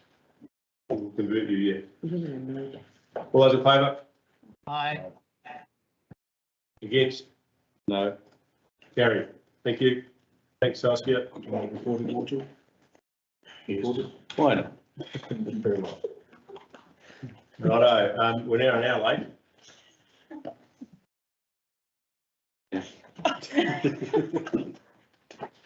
I think it's something needed. I wouldn't blame anyone else. Janice, please come to the table as we introduce item number 22.3.14, page 159. Page item 13, page 153, elderly person housing rent review. Janice, good to see you. Thank you. Been a long time since you got to the Manitoto. Chair. Good to have you here. So this report is to advise council of the impact of the rent review for the elderly person's housing. I'll take it as read. There's just a few issues in here that I'd like to speak to. So the policy that we've got of status quo of charging market rent for elderly persons units, which is what we're doing. It's this policy that has allowed this cost centre to become a standalone cost centre, and it has also allowed for us to do all the improvements and our continued program of improvements with the elderly persons units. So also the last rental increase that you will have, or council will have seen, was in 2019. And that is because we went out to the market to QV and there was no change in the current market rentals. And then of course COVID took over, and so there was a freeze on all rental increases for 6 months. So this is the first opportunity that we've had to review that. So QV have gone out and looked at the market. Now they looked at that in 2021, and that's always retrospective. It's always looking back in the past year. So we're not looking forward and we're not second guessing it. Our market rental policy also, there's been a bit of talk in the media about market rents, where they're going to sit, are they going to rise, are they going to fall? We don't really know, but we have in the past, if the market rentals have fallen, fallen, we have responded in the same manner. So if they go up, they go up, if they go down, they go down. Council has done that, one of the very few landlords that's probably done that. So our market rentals are often referred to being at softer end of the market. That is because when QB look at our flats, they're looking at many things. They're looking at how many flats are on a section, they're looking at the outlook, they're looking at the location. So that's why you're seeing the tables, there's a wide variance of market rentals suggested. QB have noted that there is a higher demand for what I'll call the larger units and the newer units, as opposed to the smaller, older units. And interestingly enough, it's the newer units or the larger units that have got the higher increase of $10. I can tell you on our waiting list, we have got a variety of people on the waiting list. Many of them are waiting for the newer units in Cromwell and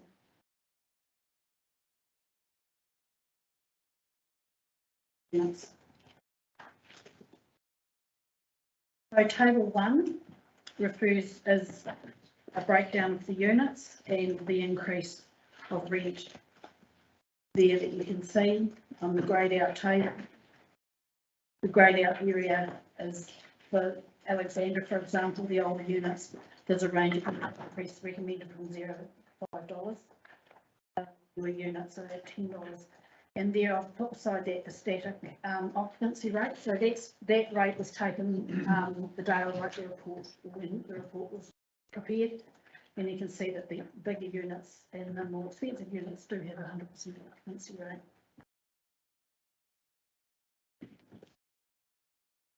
So when this report was prepared, it was taking into consideration the increase in the New Zealand superannuation that was announced 14th of March, and it was effective 1st of April this year. So in the report we talk about the accommodation supplement and community services card. Some time ago a report went to council and we were debating, or the debate was, should we be means testing our applicants?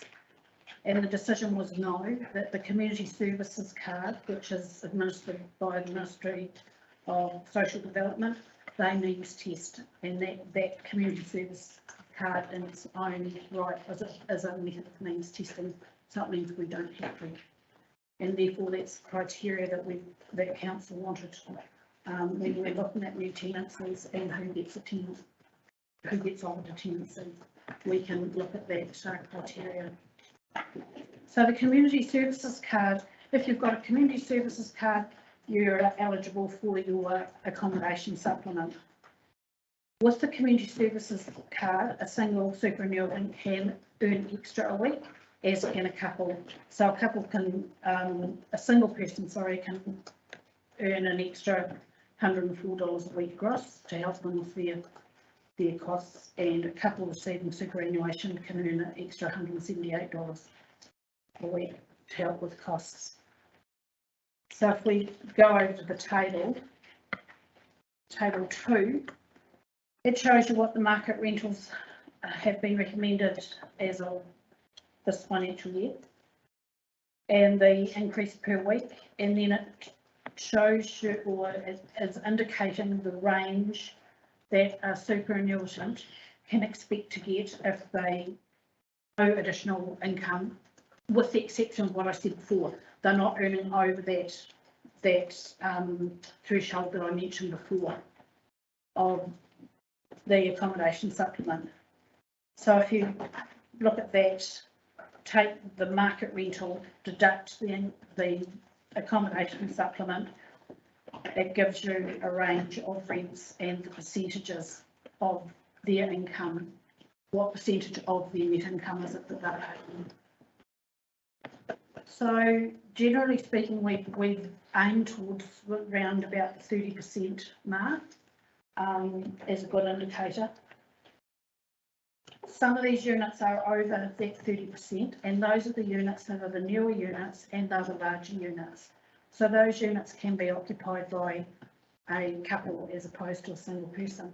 But bear in mind, when we look at our waiting list, there are a lot of people that want to go into the larger, newer units. For example, with the reason location, and it's close walking distance within the town.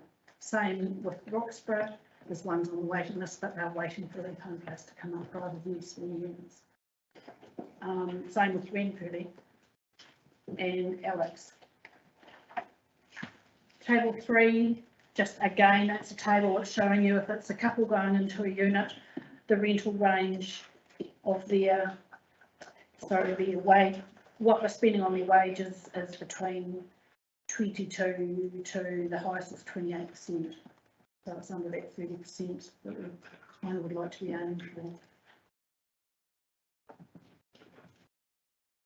So if this rental increase, we'll see an increase in income for the cost centre of 36,000 per annum.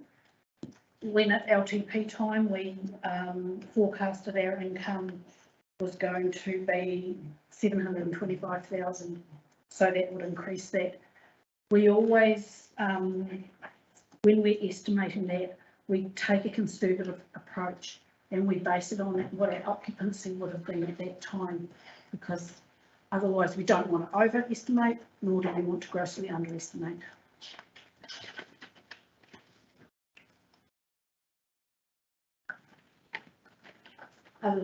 Any questions that I can clarify? Thank you, Janice. Tim has got his hand up, so I'll give him the first crack and then go to Tracy. Thank you very much, Neil. Janice, thanks for the report. I can see there's been a lot of effort gone into it, but I'm unable to clarify for myself from reading it or now whether we've got anybody in our accommodation who's paying over 30% of their income, well, what we know to be their income in rental, because I see if we've got a single person in some of the larger Cromwell units, they could be paying up to 43% more. Whereas if the larger units are only occupied by, as logic would dictate, couples, then they're under 30%. I mean, I find it hard as the mayor of the council, if we do have somebody sitting there paying 43% of their income in rental for our elderly person's accommodation. But if the worst it gets to is 28%, then I can sleep well at night. So it would be useful in future, because I see this report, it's a fait accompli anyway, it's only for receiving. It would be useful in future to know, I suppose within the bounds of the Privacy Act, whether we do actually have anybody in that awkward situation, not awkward, bloody terrible situation of paying 43%, which is the worst it could be under these tables. Yeah, so I can say that high level, there is a couple in there, whereas previously there was a single person, but it'll be very difficult for me to provide that information because I would have to go out to each of the tenants and ask to see their community services card. We ask to see that at the start of a tenancy, when a tenancy is offered, and that's all.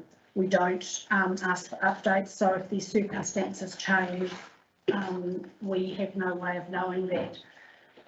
Conversely, there are other. Sorry, Janice, I just while I've got you on that point, is it terribly likely that somebody who's on a pension is going to go off a community services card, that their circumstances are going to improve to such an extent that they will no longer be eligible for it? Should we shy of winning lotto?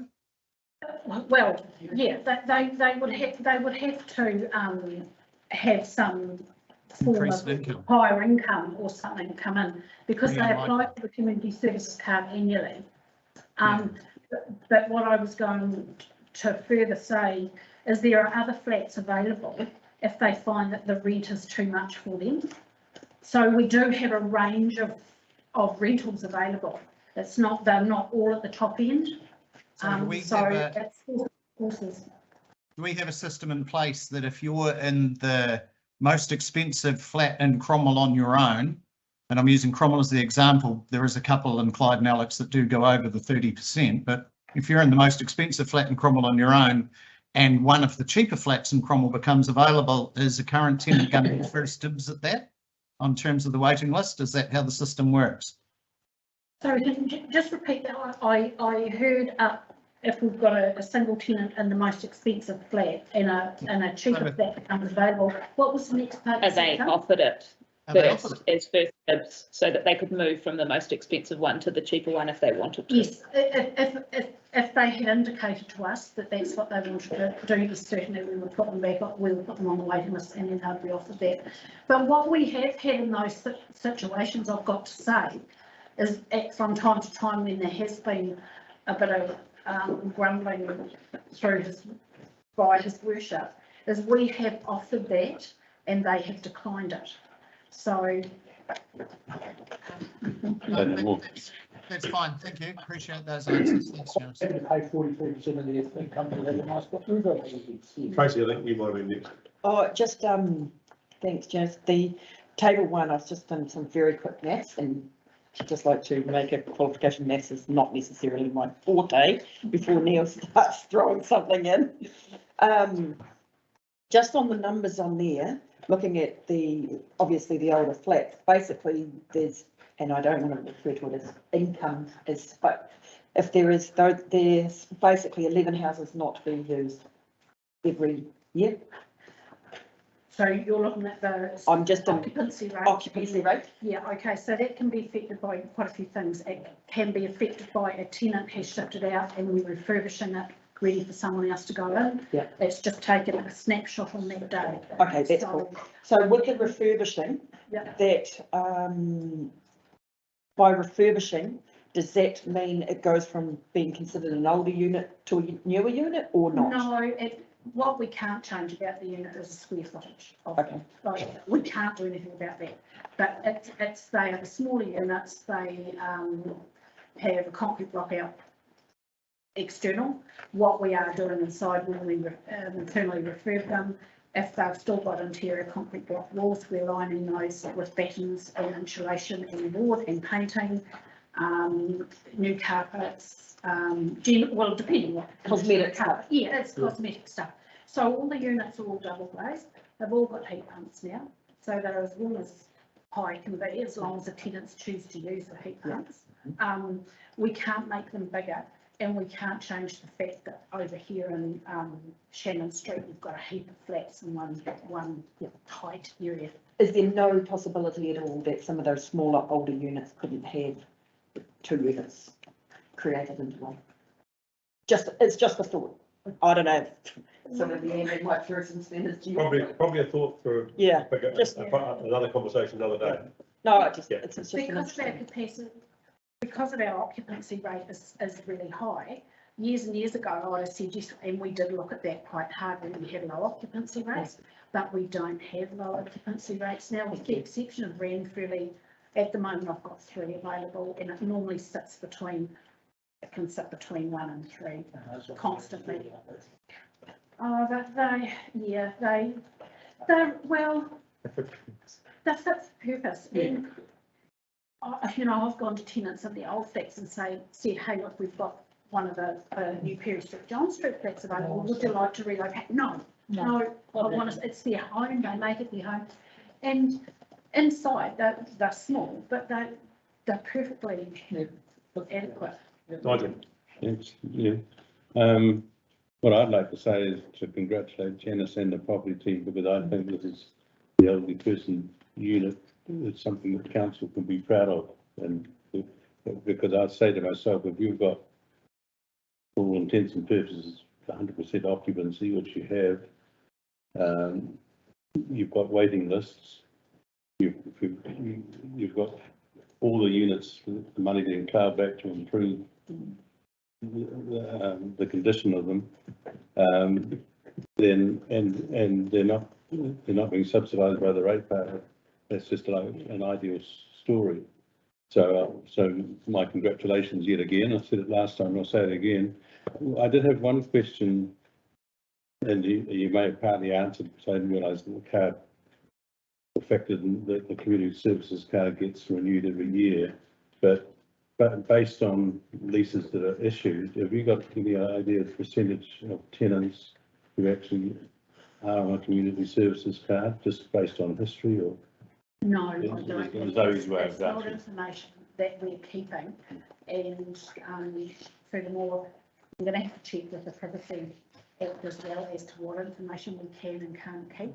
We are keeping waiting list information of tenants that ask us to keep that, and that has recorded whether they got a community service card or not.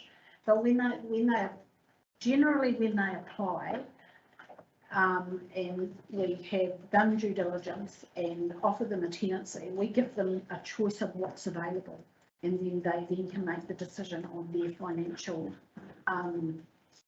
wherewithal of their ability to pay. Thank you. How far ahead was that booking? Asking on behalf of a friend. Any other questions? I just say that to Janice again, congratulations, like Nigel. I know that I speak to a lot of those people in our flats and they absolutely love them. And yeah, you do a good job, because some of them are probably not easy to handle. And I'm pleased you've rectified Polly's unit, because he was very concerned there for a while. So well done, Janice. And I'd like to move the report if that's possible. You can move that, Stu, because you're the friend I was asking on behalf of. Someone like to second that, please? Tracy. I'll be getting for you, Councillor Gillespie. Just remember I can mute you. Right. Item number, thanks Janice.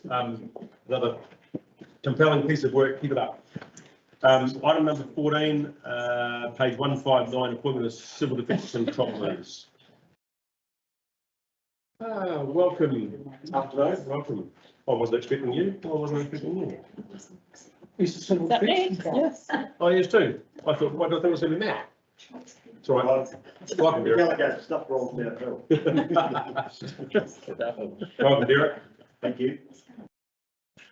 Thank you. I just hopefully take the report largely as read, if that's okay.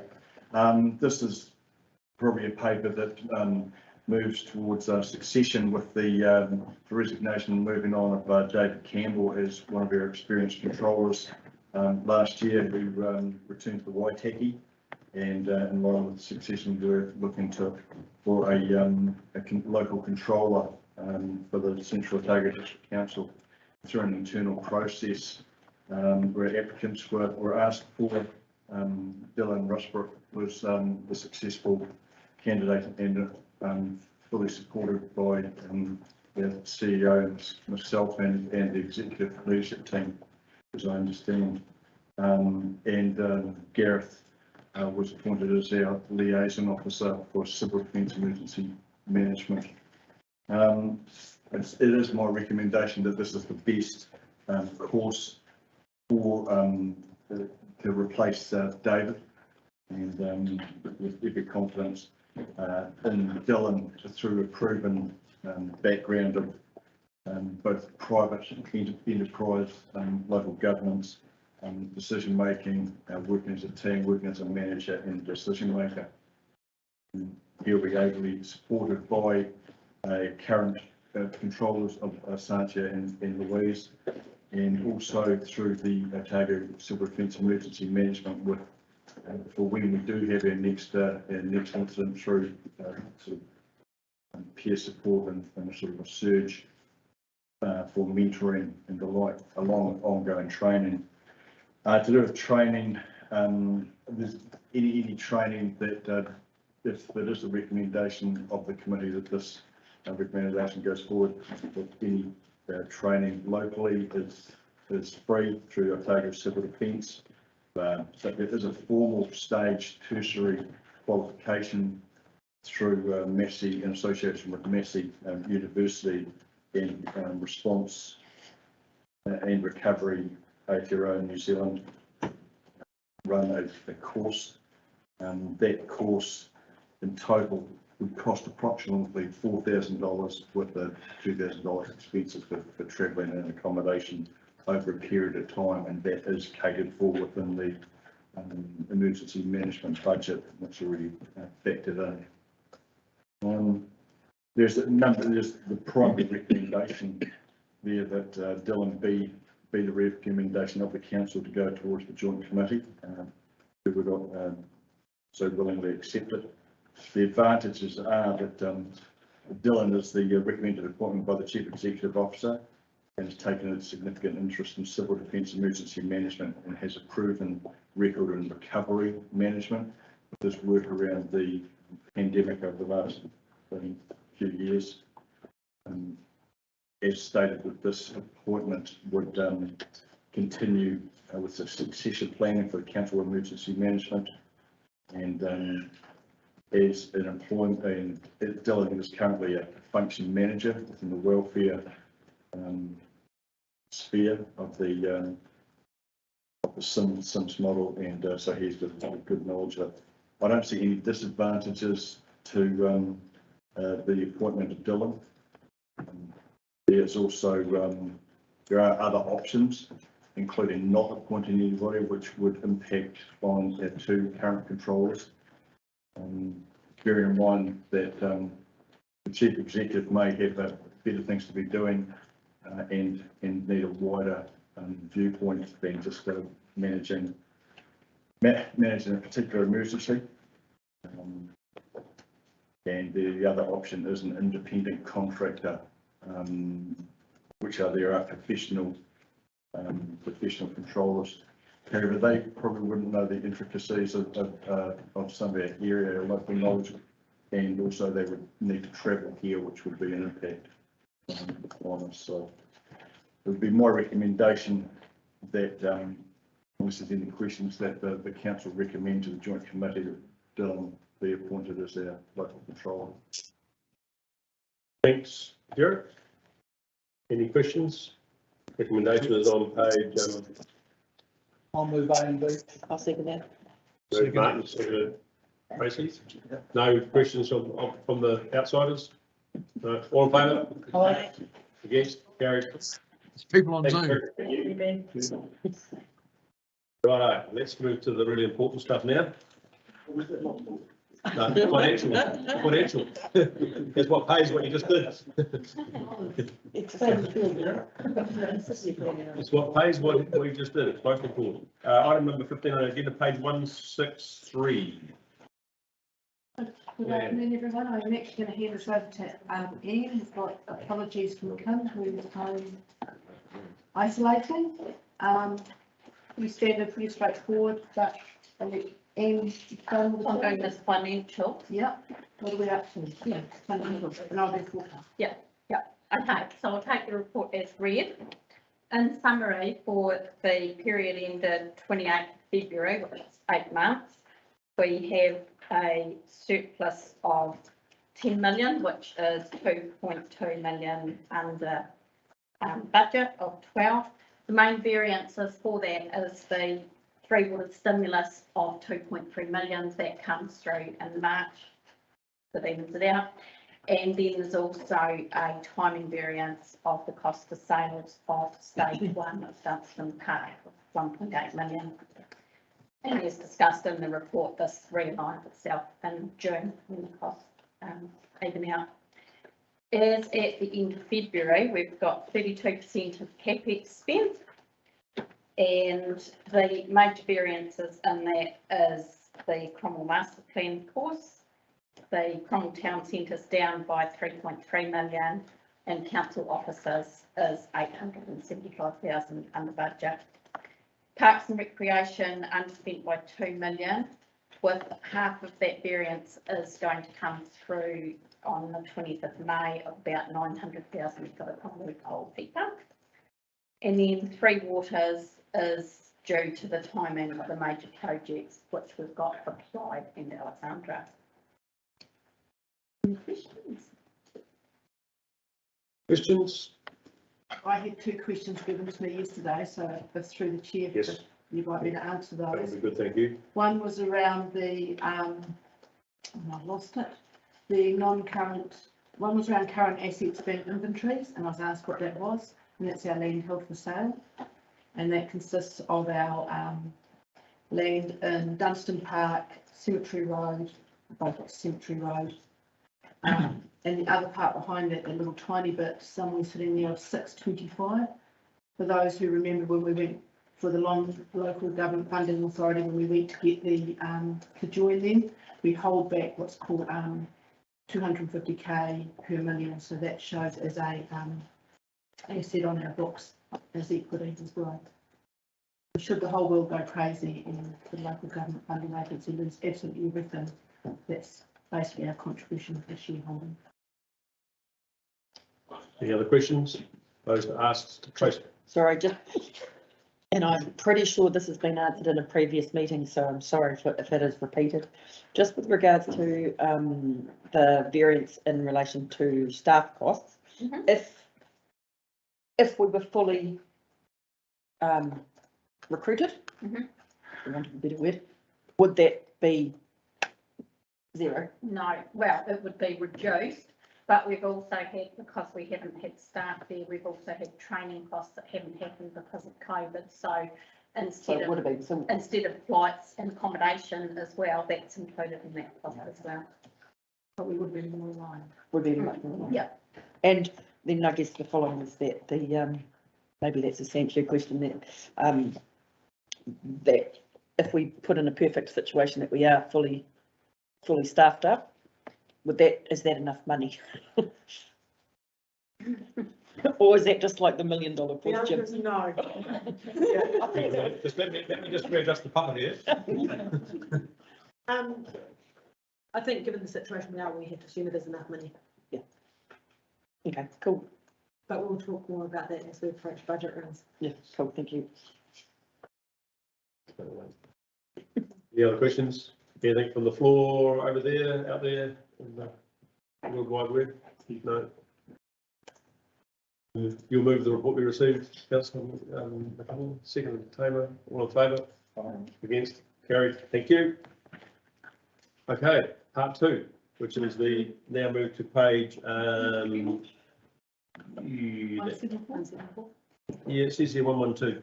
Yeah, so does mine. Yeah. 174, I think. 174 might be better. Okay, we'll go to 174 and Wayne's going, oh, damn. And second revision of the 21-22 annual budget. So again, I'll take paper 3. This is a lot of paper for not a lot. Most of the changes in the forecast have already been approved through council or community boards, but we bring it all together so that you can track what's been going on and also so that we can upload into our system. So the things that have changed that haven't been pre-approved was the 26k, and again that's going to be reduced by the same. It's just moving the timing of the budget. We had it for next year. We're bringing it into this year because this is where the election costs fall. The street waters, there's a 53k, which is actually a revision phasing error, and that will correct by the end of the year. People and culture have got a slight increase, and most of that is related to the COVID health and safety costs, and we could not predict that. That's life in the world we're living in at the moment. 293k in the waste management that was approved in previous papers, and noting that 103k of that will be reimbursed upon sale of the carbon credits as per council's paper. And 46k was general reserves approved by the Vincent Community Board.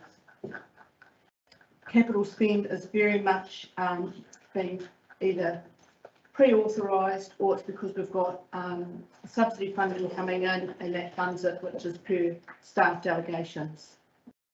And Three Waters net increase in expenditure has also been approved by council throughout the year. Other than that, really happy to take questions. Any hands up? Any questions?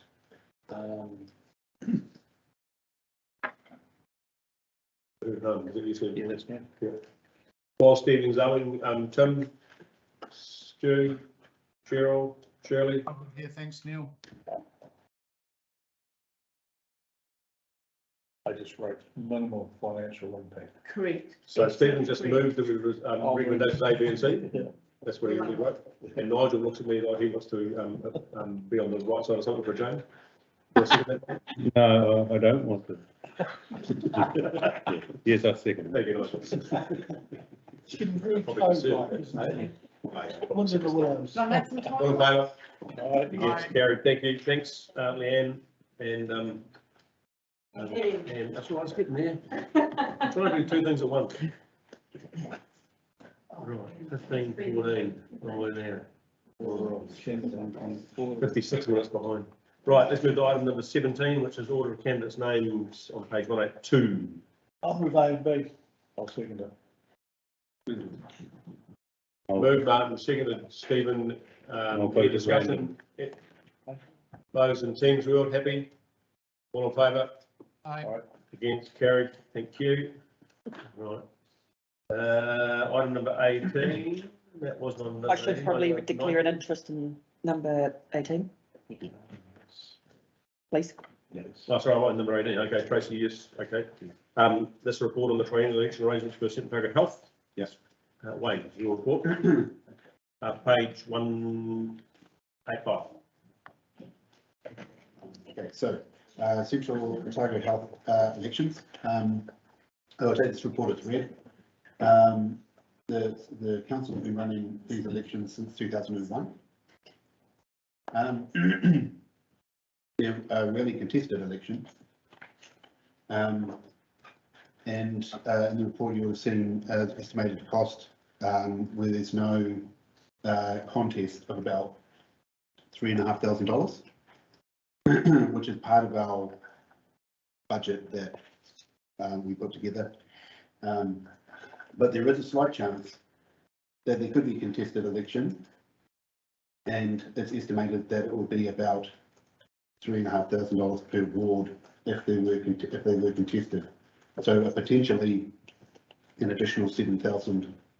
As unlikely it is as it is a risk. And we'd look to get that from our existing budget, but it's hard to know at this stage because the vagaries of costs at the moment. However, I think previously there's been a lot of support around the table for Central Otago Health and what they're doing, and sort of from a community wellbeing point of view, they possibly have a lot of better things to be doing than running their or sorting out their elections. So I'd like to recommend that that the council pick up the bill. Okay, that's in the formal recommendations A, B, C, and D, put quite succinctly. Yeah. Any questions, comments? Happy to move it, Someone Neil. want to move? How, what did you say, your worship, speak up? I'm happy to move. Happy to move? Yep. Right. So Tony wants to second it.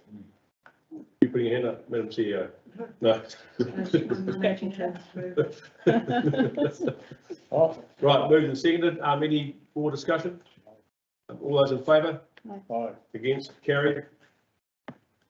I was just making an observation, just wondering how I changed how I voted. I guess going forward, we make assumptions about how it works and what CO Health do, but whether we should always have that conversation with them saying, are they still wanting to go this way? Because one day it could come back and bite us in our backside.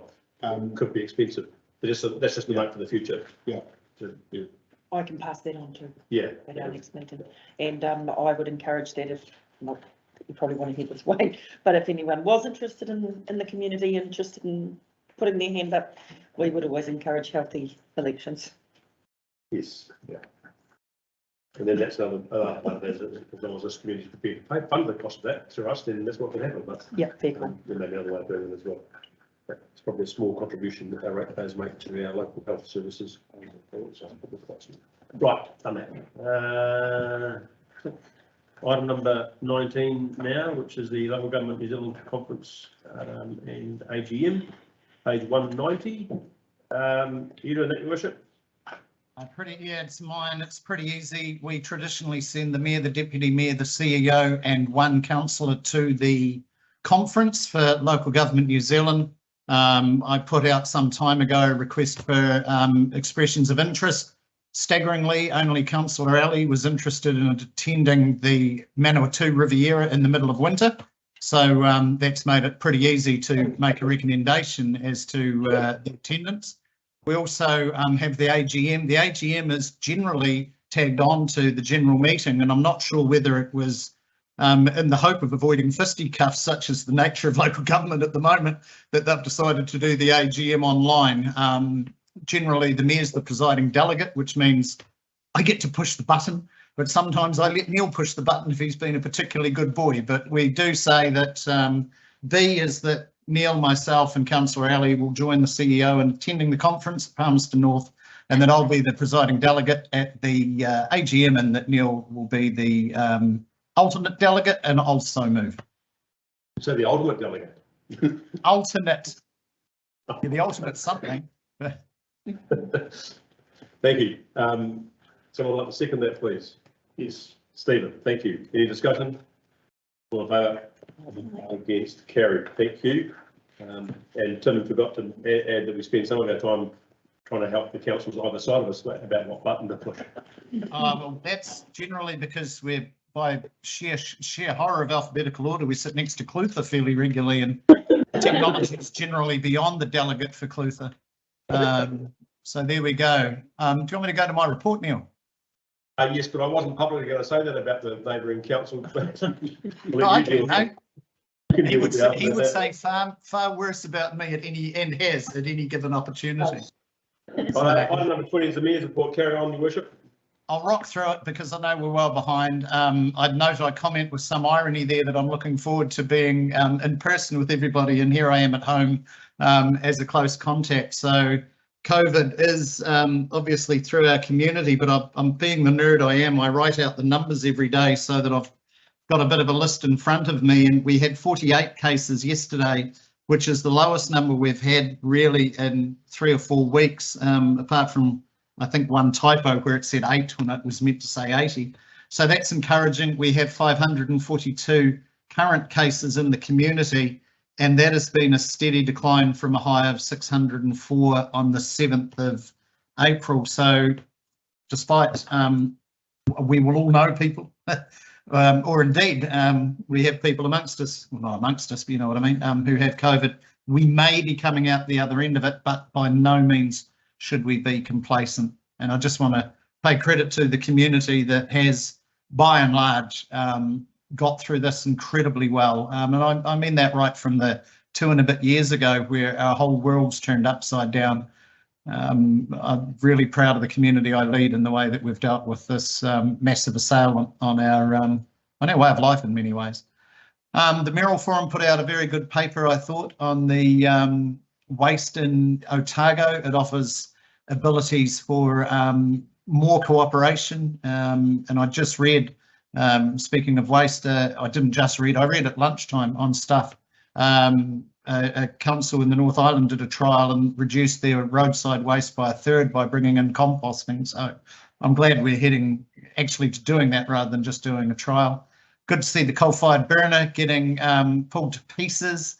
It was great to attend the Masters Golf Tournament, and I'm looking forward to, I think it starts on Monday, presuming that I don't become plague-ridden by then. The South Island dog trials at Ernstcleugh, that's something like 400 people coming for 5 days. And events like that bring massive amounts of money to the area, and just, you know, good, interesting things to the area. I love the dog trials. And good to attend the Blossom Festival AGM, where it was confirmed there will be a Blossom Festival this year, which I can't wait for. So that's my report, and I'm happy to so move. Unless there's any questions. And I'll second that. Any questions before we put it to the vote? No? All in favour? Aye. Against? Carried. Thank you. Right, let's move on to page 194 and item 21, which is the governance report. And there are a number of attachments to that. So if I just go through them one by one, the recommendation of these is we'll receive them and no more. I think we've got that right. Yeah, cool. Okay, so the first one there is the council forward work program. So there goes your updated work program that the staff provide us. Anybody, any questions, comments, observations on that? No. All right, the Otago, and please staff don't take that as being any other than thank you. It's good information. Keep it up. Otago Museum reports, the next one for February 22 and March. The MOU between the council and the Museums Trust. The council status report. On the screen to fix that on the corner. Yeah, that's better. Any questions on any of those stuff in the status report? No. The CEO legacy status report. Infrastructure legacy status report. Planning and environment legacy status report. Someone moved that we received the status reports. Martin, Tamer, all in favour? Against, carried. Thank you. Community board minutes, item number 22, page 264. There's the minutes of the Vincent Community Board 22nd of March. Anything you want to tell us about that, Martin? No. Right. I don't want to do a community board meeting again on Teams. Very good. Okay, the Teviot Valley on the 24th of March, Stephen. Very exciting, was it? Okay. Commonwealth Community Board 29th of March. No. Manitoto on the 31st of March. Oh, good. Stephen, you'll move that we received those reports. I'll second Can that. you second that? Yeah. Cool. All in favour? Aye. Carried, thank you. Committee minutes, which is on page 293. And what have we got there? Minutes of the assessment committee. Tamer moved, seconded by Tracy, all in favour?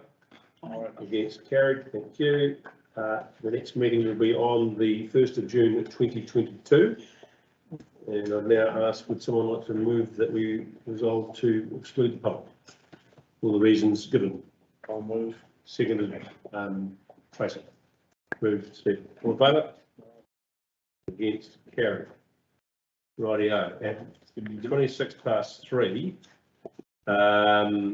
We probably should